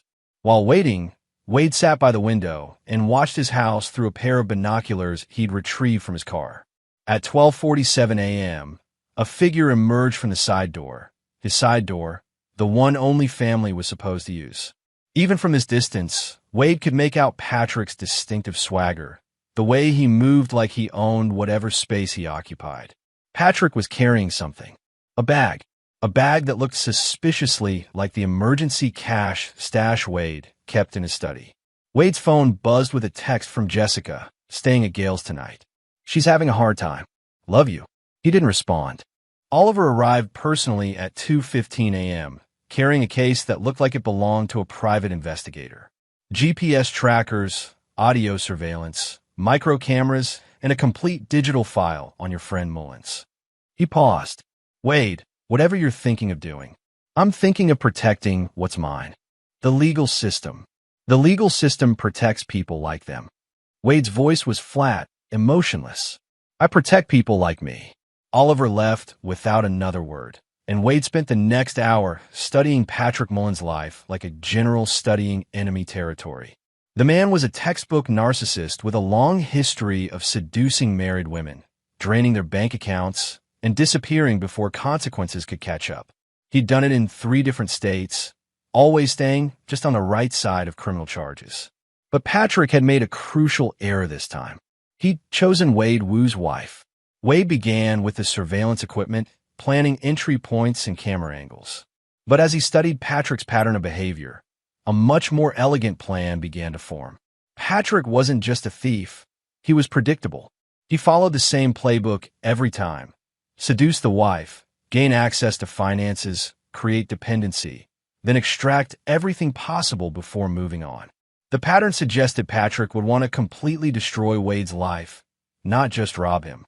That meant this wasn't just about money. It was about power, humiliation, the complete conquest of another man's world. Which meant Patrick would get careless, because he'd done this before and never faced real consequences. Wade smiled for the first time since reading the officer's note. Patrick Mullins had no idea what real consequences looked like. By dawn, Wade had a preliminary plan. He would give Patrick exactly what he wanted, complete access to Wade's world. But like a spider offering its web to a fly, that access would become a trap.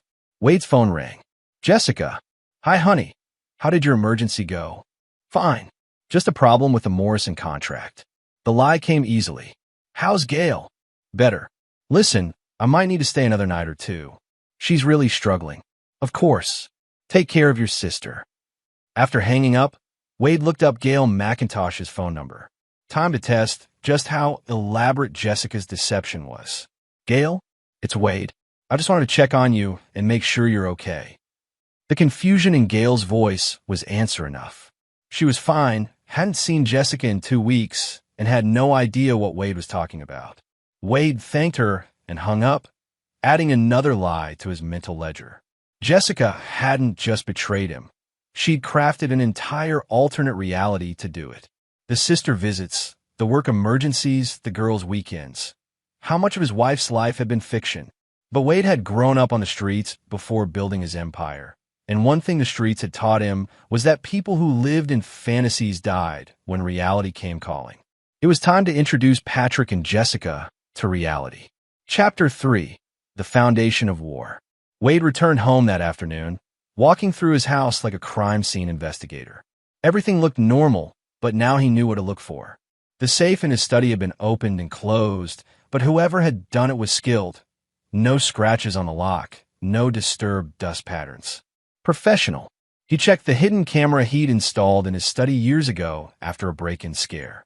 The timestamp showed Patrick Mullins in Wade's private space at 11:23 p.m., photographing documents, copying files, and pocketing what looked like Wade's emergency cash reserve and backup credit cards. But the most chilling moment came when Patrick held up Wade's wedding photo, smiled at it like he was sharing a private joke, then carefully placed it face down on the desk. Wade watched the footage 3 times, memorizing every detail of Patrick's movements, his expressions, his casual violation of everything Wade held sacred. Then he made a decision that would have consequences far beyond what Jessica and Patrick could imagine. He called his old friend Clarence Combs. Clarence ran a security consulting firm, which was a polite way of saying he handled problems that couldn't be solved through legal channels. They'd grown up in the same neighborhood, and when Clarence's daughter had needed surgery that insurance wouldn't cover, Wade had paid for it without being asked. That kind of debt ran deeper than money. Clarence, I need a full team. Surveillance, counter-surveillance, and asset protection. And I need people who understand that some problems require permanent solutions. How permanent are we talking, Wade? I'll let you know. Within hours, Wade's house was wired with professional surveillance equipment that made Oliver's setup look like children's toys. But more importantly, Clarence had provided something even more valuable: information.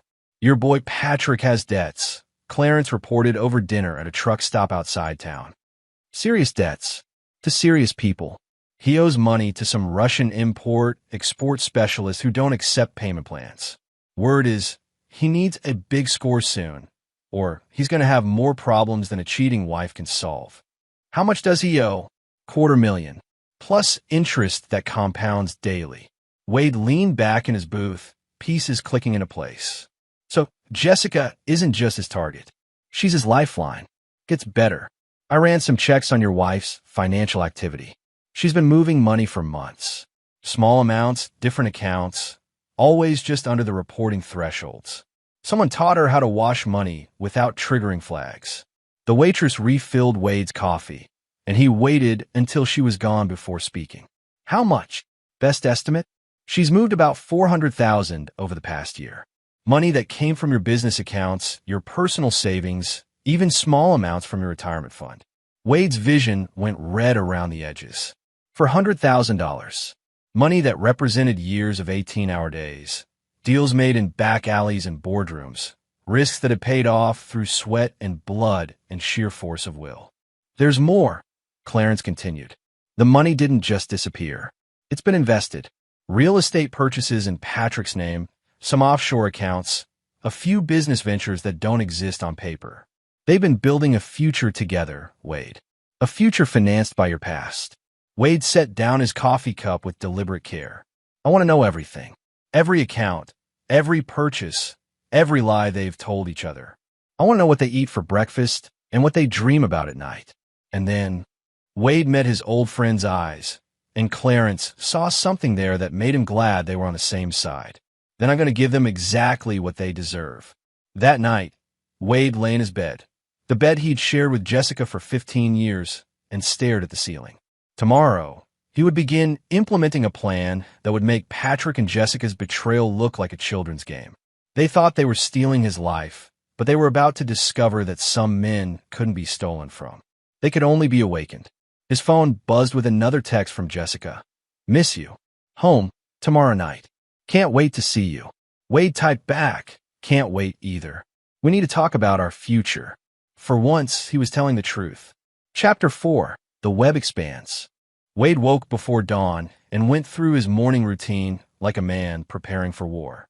Coffee, shower, workout in his home gym, then a careful review of the surveillance footage from the night before. Jessica had returned home at 2:47 a.m., moving through the house like a ghost, checking her phone constantly, even going so far as to smell Wade's pillow to see if he'd been there. When she finally woke at 9:30, Wade was already gone, ostensibly to work, but actually to begin phase 1 of his plan. His first stop was the office of Maria Gamble, a private investigator who specialized in financial crimes. Maria had helped Wade investigate a potential partner years ago and had uncovered embezzlement that saved him from a disastrous merger. She was thorough, discreet, and had no qualms about operating in legal gray areas. "I need complete financial profiles on these two," Wade said, sliding photos of Jessica and Patrick across her desk. "Every account, every transaction, every asset, legal and illegal." Maria studied the photos. "Your wife, my soon-to-be ex-wife. This isn't going to be cheap, Wade. Deep financial investigations take time and resources." Wade placed a briefcase on her desk and opened it. $50,000 in cash. "How much time do you need?" 72 hours. "You have 48. Next, Wade visited his accountant, Hal Stevens, who managed the books for all 3 of his auto shops. Hal was meticulous to the point of obsession, which made him perfect for what Wade needed. "Al, I need you to restructure everything. Transfer ownership of the shops to a new corporation, move all liquid assets to accounts Jessica can't access, and create a paper trail that shows the businesses are struggling financially." Hal's face went pale. "Wade, if you're going through a divorce, this could be considered asset hiding. The courts won't be involved."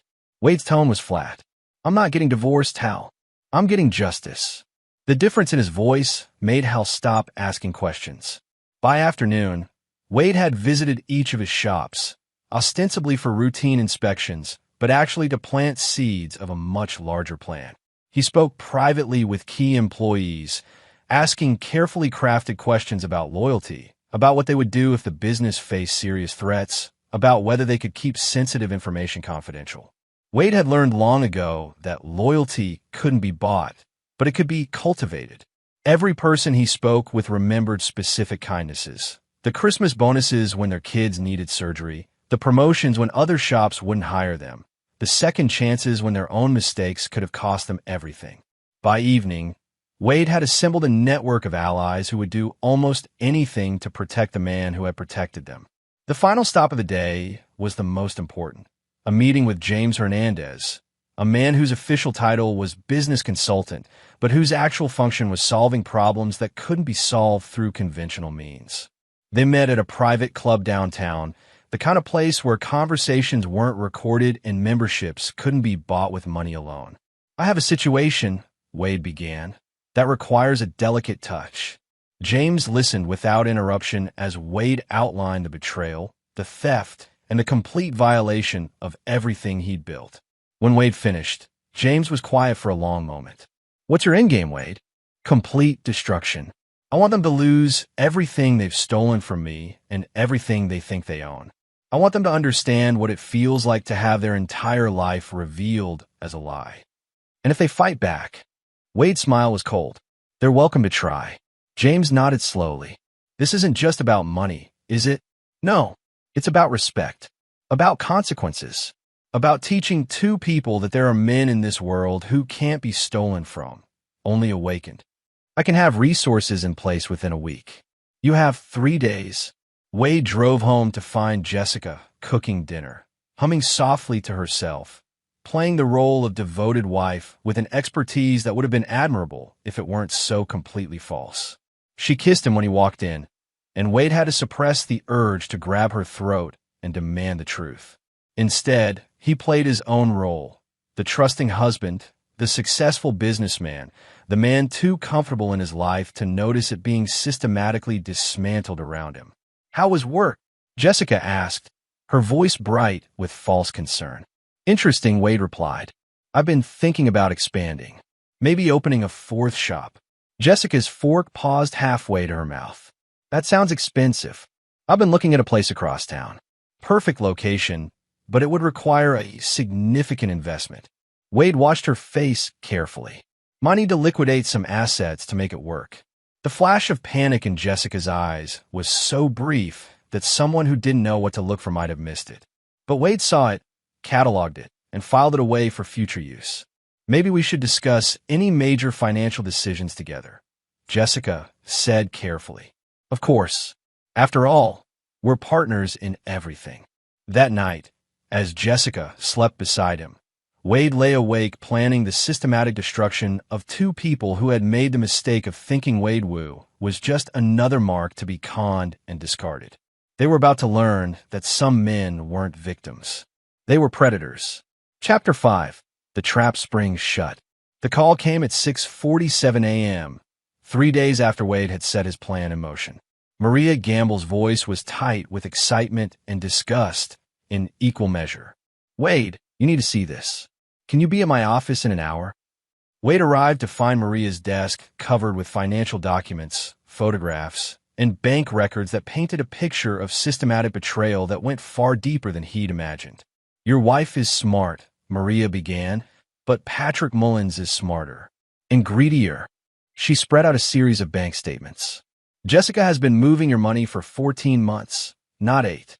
But here's the interesting part. Patrick's been moving her money too. Every account she set up, every investment she made with your stolen funds, he's been skimming from. She thinks they have $400,000 together. He's actually got closer to 600, and 300 of it is hidden from her." Wade studied the documents, feeling a cold satisfaction settle in his chest. He's planning to disappear. More than that. Look at this. Maria produced a lease agreement. Patrick signed a 2-year lease on a house in Jessica's name, using her social security number and forged signature. If things go south, She's liable for 24 months of rent on a place she's never seen. Where? Costa Rica. Non-extradition jurisdiction for financial crimes under $50,000 per incident. Wade leaned back in his chair, pieces of the puzzle clicking together. Patrick wasn't just stealing from Wade. He was setting Jessica up to take the fall for everything. When the time came to disappear, Patrick would leave Jessica holding the bag for fraud charges while he lived comfortably on money stolen from both of them. There's more, Maria continued. Patrick's been recording everything. Phone calls, hotel meetings, even intimate encounters. He's got enough evidence to destroy Jessica's reputation and implicate her in every aspect of the theft, while painting himself as a manipulated victim. Wade felt something that might have been admiration for Patrick's thoroughness, if it weren't directed at destroying Wade's life. The man was a professional predator who had perfected the art of leaving his accomplices to face consequences alone. But Patrick had made one crucial error. He'd assumed Wade Wu was just another mark. "I need copies of everything," Wade said, "and I need you to do one more thing." That afternoon, Wade implemented the next phase of his plan. He called Jessica at work and asked her to meet him for lunch at their favorite restaurant, the same place where they'd had their first date 16 years ago. Jessica arrived looking beautiful and nervous, checking her phone constantly, a habit Wade now recognized as Patrick maintenance.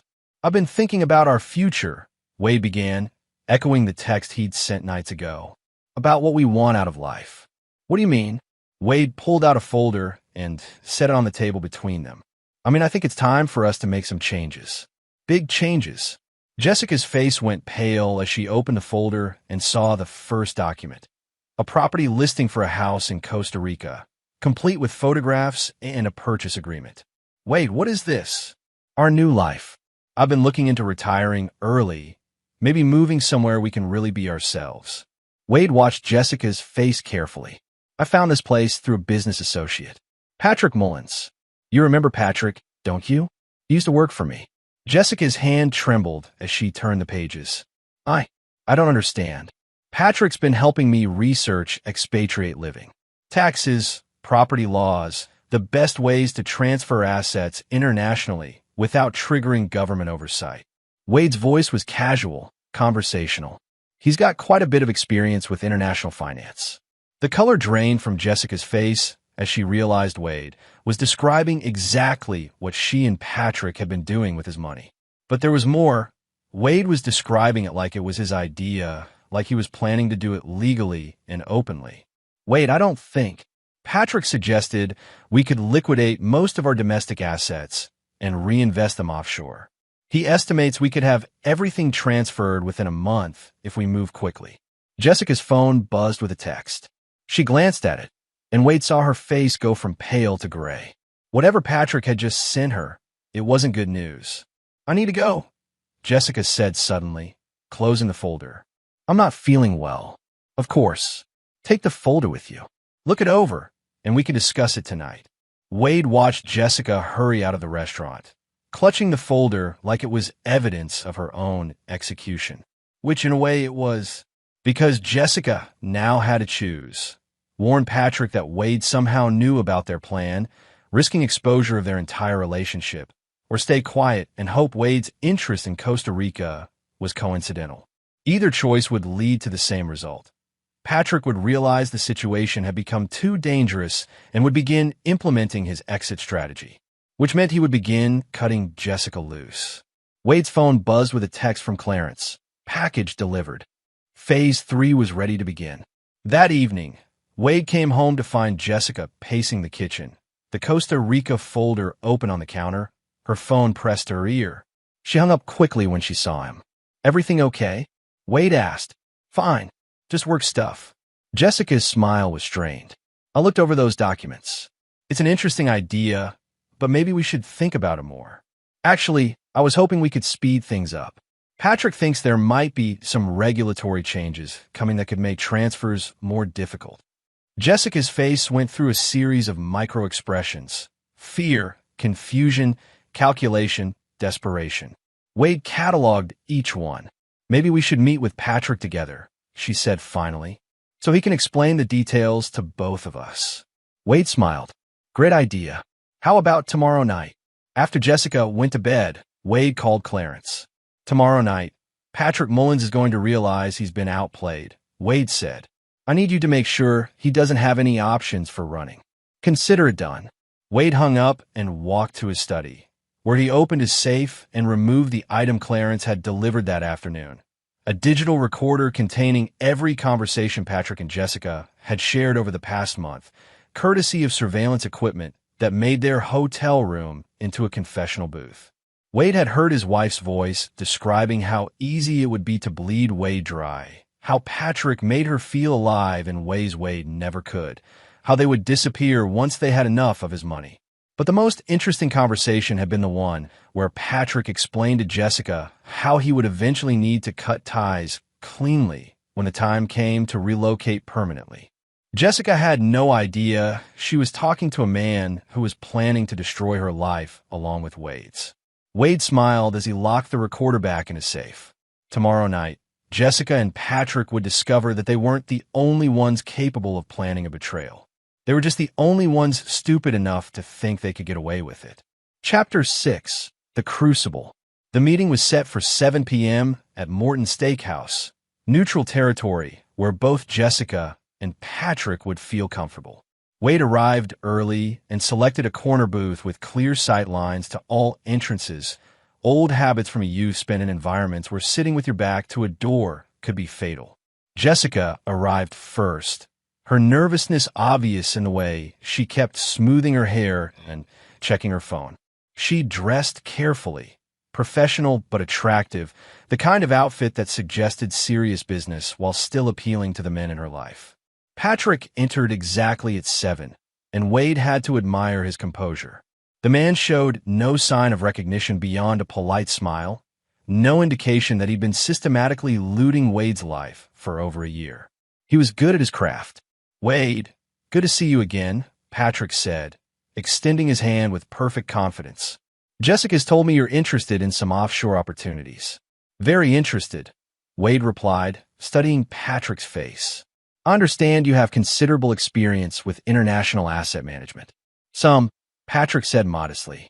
I've helped a few clients diversify their holdings in favorable jurisdictions. Wade nodded and pulled out a briefcase. I've brought some documentation you might find interesting. Patrick's eyes flicked to the briefcase, then to Jessica, who had gone very still. Wade opened the briefcase and removed 3 folders, setting them on the table with deliberate precision. The first folder contains financial record from my businesses over the past 18 months, Wade began. Revenue, expenses, asset transfers, the usual. Patrick relaxed slightly. This was familiar territory. The second folder contained surveillance photographs taken over the past month. Patrick's face didn't change, but Wade caught the slight tightening around his eyes. Jessica made a small sound that might have been a whimper. The third folder contains transcripts of conversations between various parties regarding my finances, my marriage, and certain planned relocations to non-extradition territories. The silence that followed was profound. Patrick's hand had stopped moving toward his water glass. Jessica was staring at the folders like they were venomous snakes. Now, Wade continued conversationally, we can discuss this like civilized people, or we can involve other parties. Your choice. Patrick recovered first, as Wade had expected. Predators were always quick to assess new threats. Wade, I think there might be some misunderstanding. No misunderstanding. Wade opened the first folder and removed a bank statement. Jessica, would you like to explain to Patrick why your signature appears on this withdrawal authorization for $50,000 from my business account? Jessica's face crumpled. Wade, please. Or Patrick, perhaps you'd like to explain why you're listed as the beneficiary on a life insurance policy Jessica took out on me 6 months ago.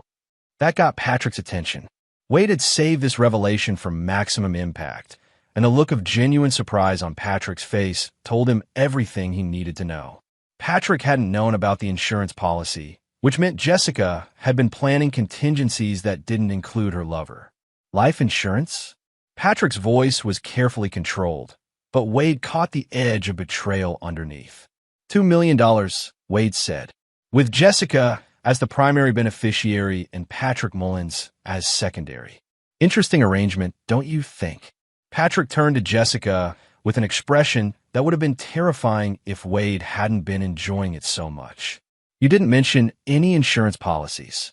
I wanted to protect us. Protect us? Or protect yourself? Wade leaned back and watched as the alliance between his wife and her lover began to fracture in real time. This was why he'd included the insurance information, even though discovering it had been the most chilling moment of his investigation. Jessica hadn't just been stealing from him. She'd been considering whether his death might be more profitable than his betrayal. There's more, Wade said, opening the second folder. Patrick, are you familiar with the name Arturo Haynes? Patrick's face went white. How do you? Arturo is a business associate of mine. Has been for years. Imagine my surprise when he mentioned that someone had approached him about arranging an accident for a prominent local businessman. This was a lie, but Wade delivered it with such casual confidence that both Jessica and Patrick believed it completely. The art of psychological warfare was making your enemies destroy themselves with their own guilt and paranoia. Wade, Jessica whispered, we never what? Never planned to kill me? Or never planned to get caught? Patrick stood abruptly. I think this conversation is over. Sit down, Wade said quietly, and something in his voice made Patrick freeze. You haven't heard the best part yet. Wade opened the third folder and removed a photograph of Patrick entering a hotel room, followed by another photograph of him leaving 3 hours later with a briefcase. That's the Riverside Hotel, room 237. Last Tuesday night. The briefcase contains approximately $150,000 in cash that Jessica doesn't know about. Jessica turned to Patrick with an expression of dawning horror. What is he talking about? Or we could discuss the house in Costa Rica that Patrick leased in your name, Jessica. The one you'll be liable for even after he disappears with the money you've both been stealing from me. The trap was now fully sprung. Patrick realized he'd been outmaneuvered. Jessica realized she'd been betrayed by both men in her life, and Wade sat back to watch them tear each other apart. You bastard, Jessica hissed at Patrick. You were planning to leave me holding everything. And you were planning to murder your husband. Patrick shot back. Don't pretend you're innocent in this. Wade smiled. Actually, you're both going to have bigger problems than each other very soon. He removed his phone and showed them the screen, which displayed a text message. Package secured. Awaiting instructions. Clarence Combs has been monitoring this conversation. He's also been monitoring both of your residences, your financial accounts, and your communications. In approximately 10 minutes, federal agents are going to raid Patrick's apartment and Jessica's office. This was another lie, but Wade was counting on panic to prevent logical thinking. What they'll find is evidence of systematic fraud, identity theft, and conspiracy to commit murder. They'll also find evidence that Jessica has been embezzling from her own company to fund this operation. Jessica's face went ashen. She worked as an accountant for a major firm, and any financial irregularities in her work would end her career even if they didn't result in criminal charges. Here's what's going to happen, Wade continued. Patrick, you're going to transfer every penny you've stolen from me back to my accounts. All of it, including the money you've hidden from Jessica. And if I refuse? Wade's smile was cold. Then you'll find out what happens when you steal from someone who grew up in neighborhoods where thieves didn't live long enough to repeat their mistakes. Patrick's bravado cracked. You're threatening me? I'm promising you. Wade turned to Jessica. And you, my dear wife, are going to sign divorce papers that leave you with exactly what you brought to this marriage 15 years ago. Nothing. Wade, please. You had 15 years to be honest with me. You had 1,000 opportunities to be the woman I thought I married. Instead, you chose to be a thief and a whore. The words hung in the air like a death sentence. Wade stood and placed $500 on the table. This covers dinner. You have 24 hours to comply with my terms. After that, other people will handle the situation, and they won't be as generous as I'm being. Wade walked away, leaving Jessica and Patrick to face the wreckage of their carefully planned betrayal. Behind him, he could hear them starting to argue, accusations flying, the sound of two predators turning on each other when their prey proved too dangerous to handle. The real revenge was just beginning. Chapter 7. The Reckoning. Wade didn't go home that night. Instead, he drove to his first auto shop, the one he built with borrowed money and 18-hour days when he was 25 and hungry enough to fight for every dollar. He sat in his office until dawn, watching surveillance footage of Patrick and Jessica's increasingly desperate phone calls and text messages. By 3 a.m., Patrick had attempted to access 3 different bank accounts, only to discover that Clarence's people had frozen all his assets pending federal investigation, a fiction that would hold long enough for Wade's purposes. Jessica had called in sick to work and spent 2 hours frantically searching her apartment for documents that would prove her innocence of crimes she was actually guilty of. Wade's phone rang at 6:15 a.m. "Patrick, Wade, we need to talk." "I'm listening. This has gone too far. Let's work something out." Wade smiled. Desperation always sounded the same, regardless of who was wearing it. "I gave you my terms yesterday. Have you complied? I can't transfer money from frozen accounts." "Then you'd better figure out how to unfreeze them." "Wade, be reasonable." "I'm being reasonable." Unreasonable would be letting Clarence handle this conversation. The line went quiet for a long moment. "What do you want?" "I want you to disappear, Patrick. Permanently. I want you to understand that stealing from Wade Wu was the worst mistake of your life, and I want you to spend whatever time you have left remembering that lesson." "And Jessica?" Wade's voice went cold. "Jessica is my wife. What happens to her is between her and me." He hung up and immediately called Clarence. "How long until Patrick cracks completely?" "He's already cracking. My boys picked up some interesting chatter this morning. Seems Patrick's been in contact with those Russian friends of his, trying to negotiate more time to pay his debts. And Russians aren't known for their patience. Word is they're sending someone to discuss the matter with Patrick personally."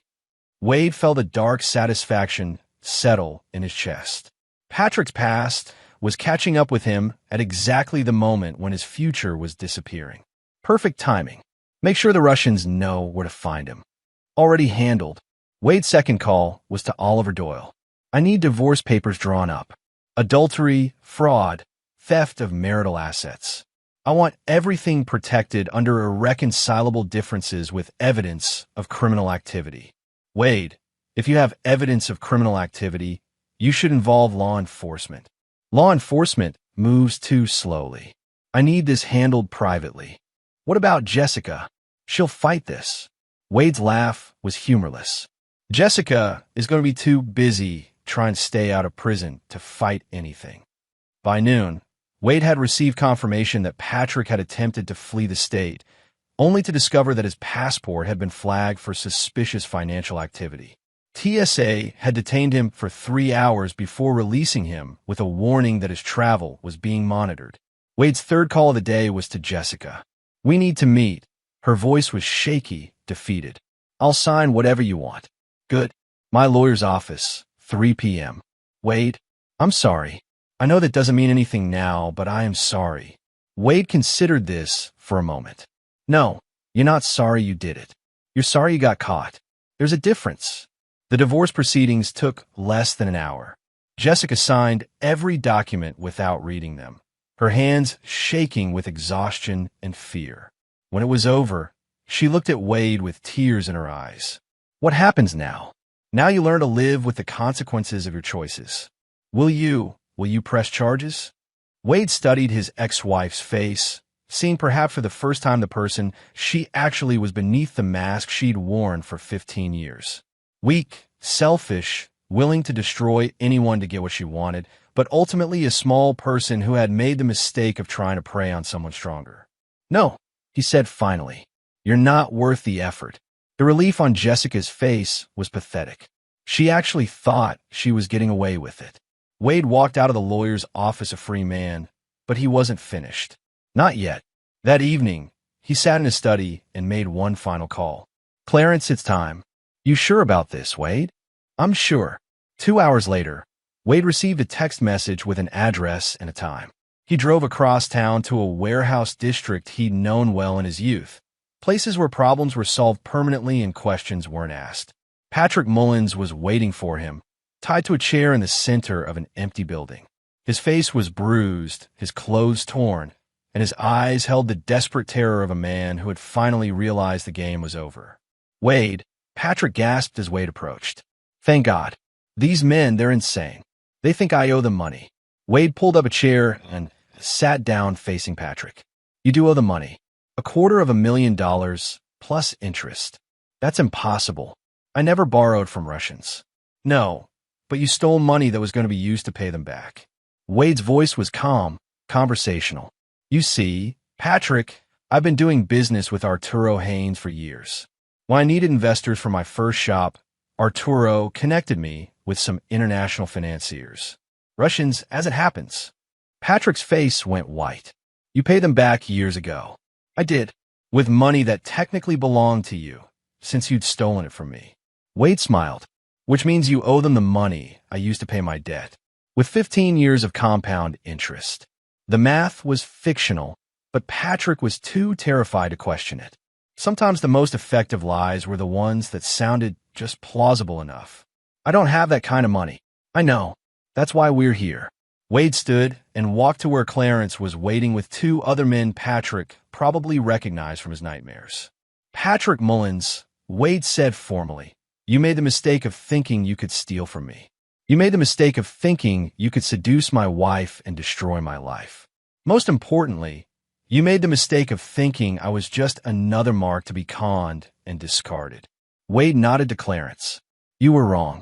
The last thing Patrick saw was Wade Wu walking away, leaving him to face the consequences of a life built on destroying other people's trust.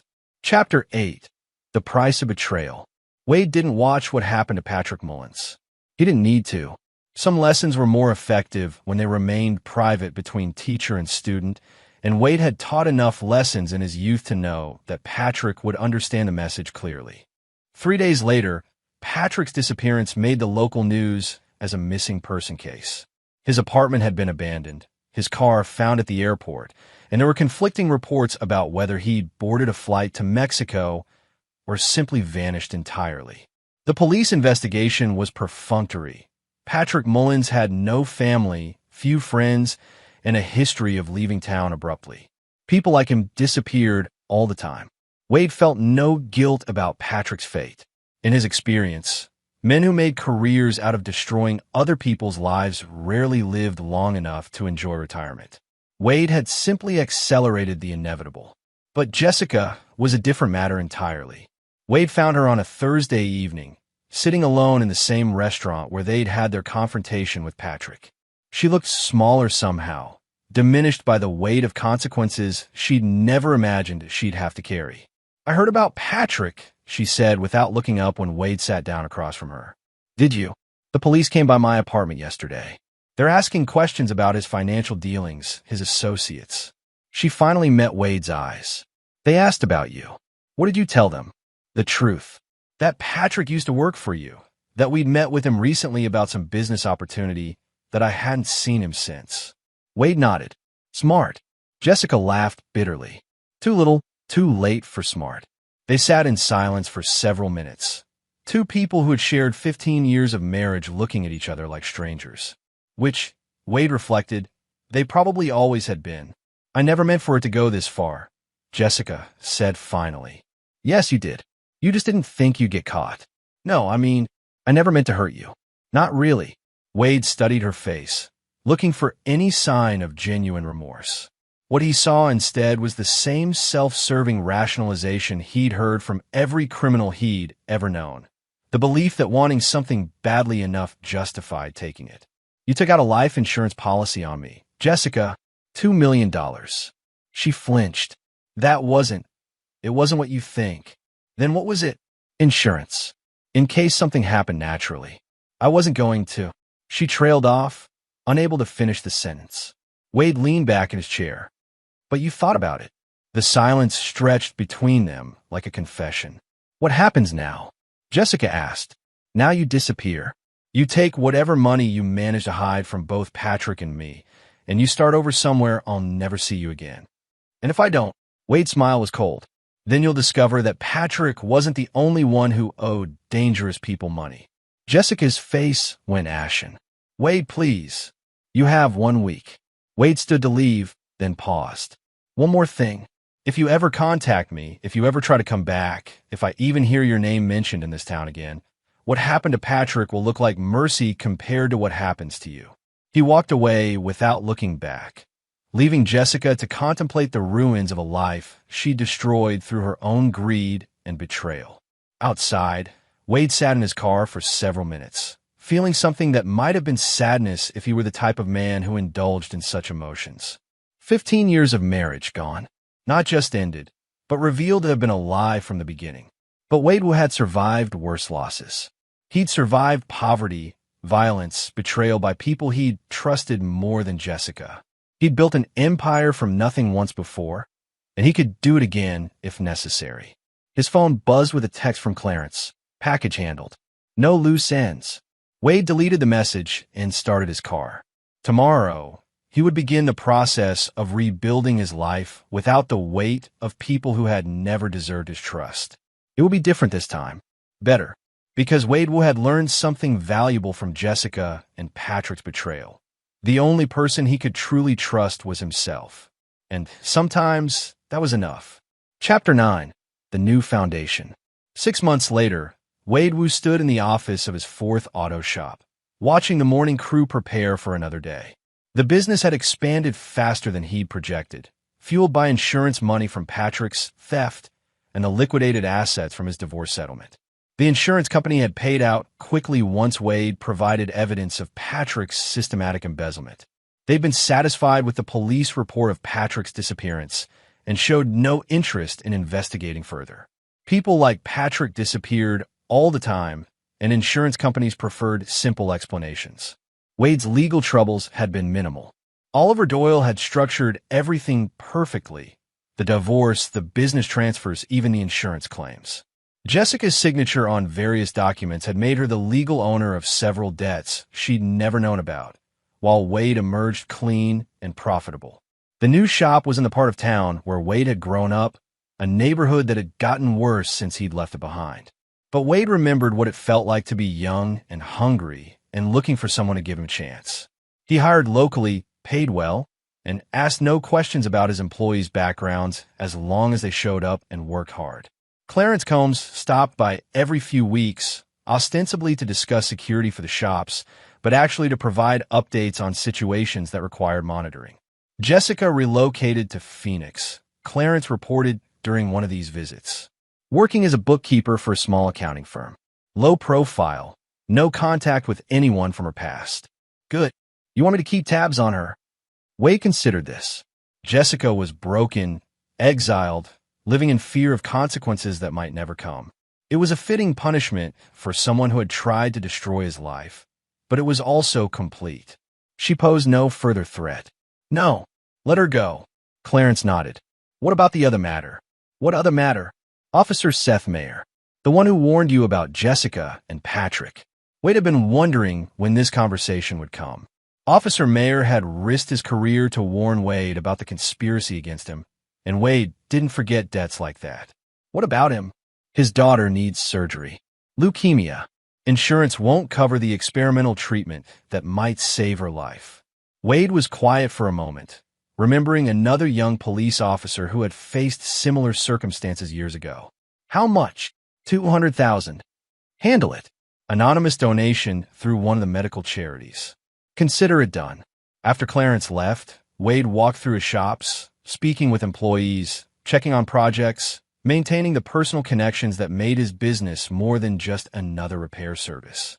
He learned long ago that loyalty was built on countless small interactions, not grand gestures. His phone rang as he was reviewing inventory reports. The caller ID showed a number he didn't recognize. Wade Wu. Mr. Wu? This is Detective Angela Maddox with the County Sheriff's Department. I'm investigating the disappearance of Patrick Mullins. I was hoping you might have a few minutes to answer some questions. Wade felt a familiar calm settle over him. Of course, Detective. When would be convenient? Actually, I'm in the area now. Could I stop by your shop? I'll be here. Detective Maddox arrived 20 minutes later, a middle-aged woman with sharp eyes and the kind of patient demeanor that suggested she was very good at her job.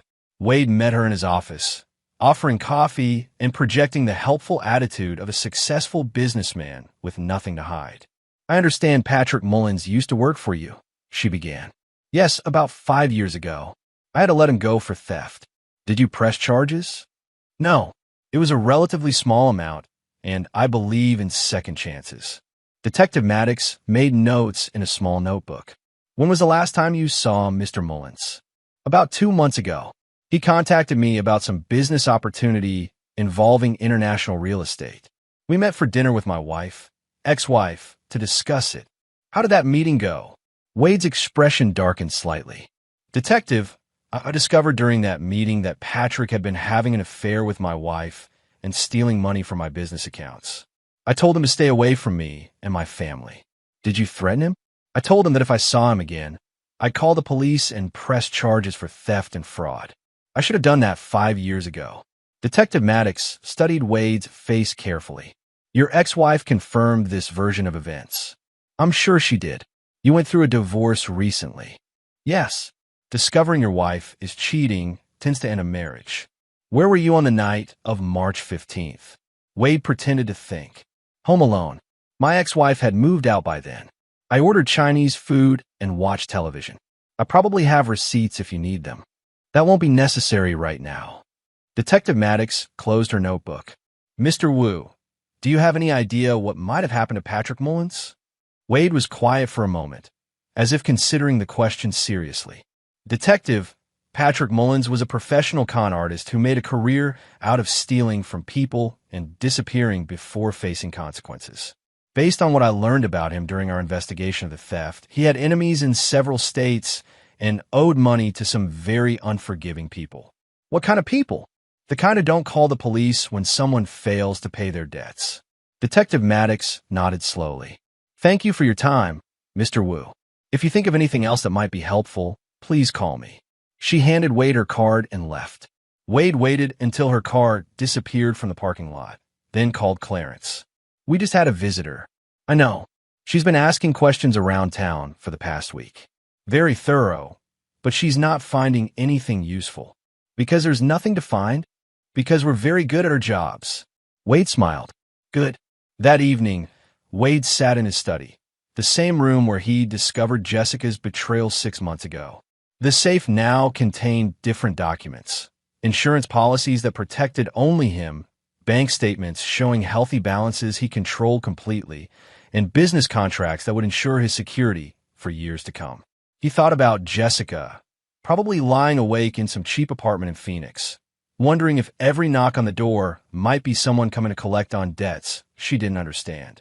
He thought about Patrick, whose final lesson in consequences had been more permanent than Wade had originally planned. Most of all, he thought about the future.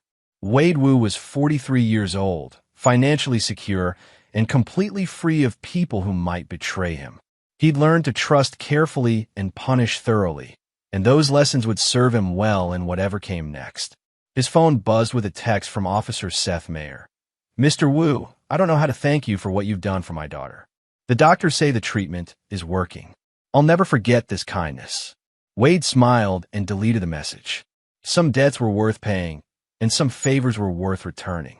But from now on, Wade Wu would choose very carefully who earned his trust and loyalty. Because Wade Wu had learned the most important lesson of all. In a world full of predators, the only way to survive was to be the apex predator. And Wade was very good at surviving. And there you have it. Another story comes to an end. What did you think? I'd love to hear your thoughts in the comments below. If you enjoy this story, consider joining our community by subscribing. It means the world to us. For more stories like this one, check out the recommended videos on screen. And I'll see you there.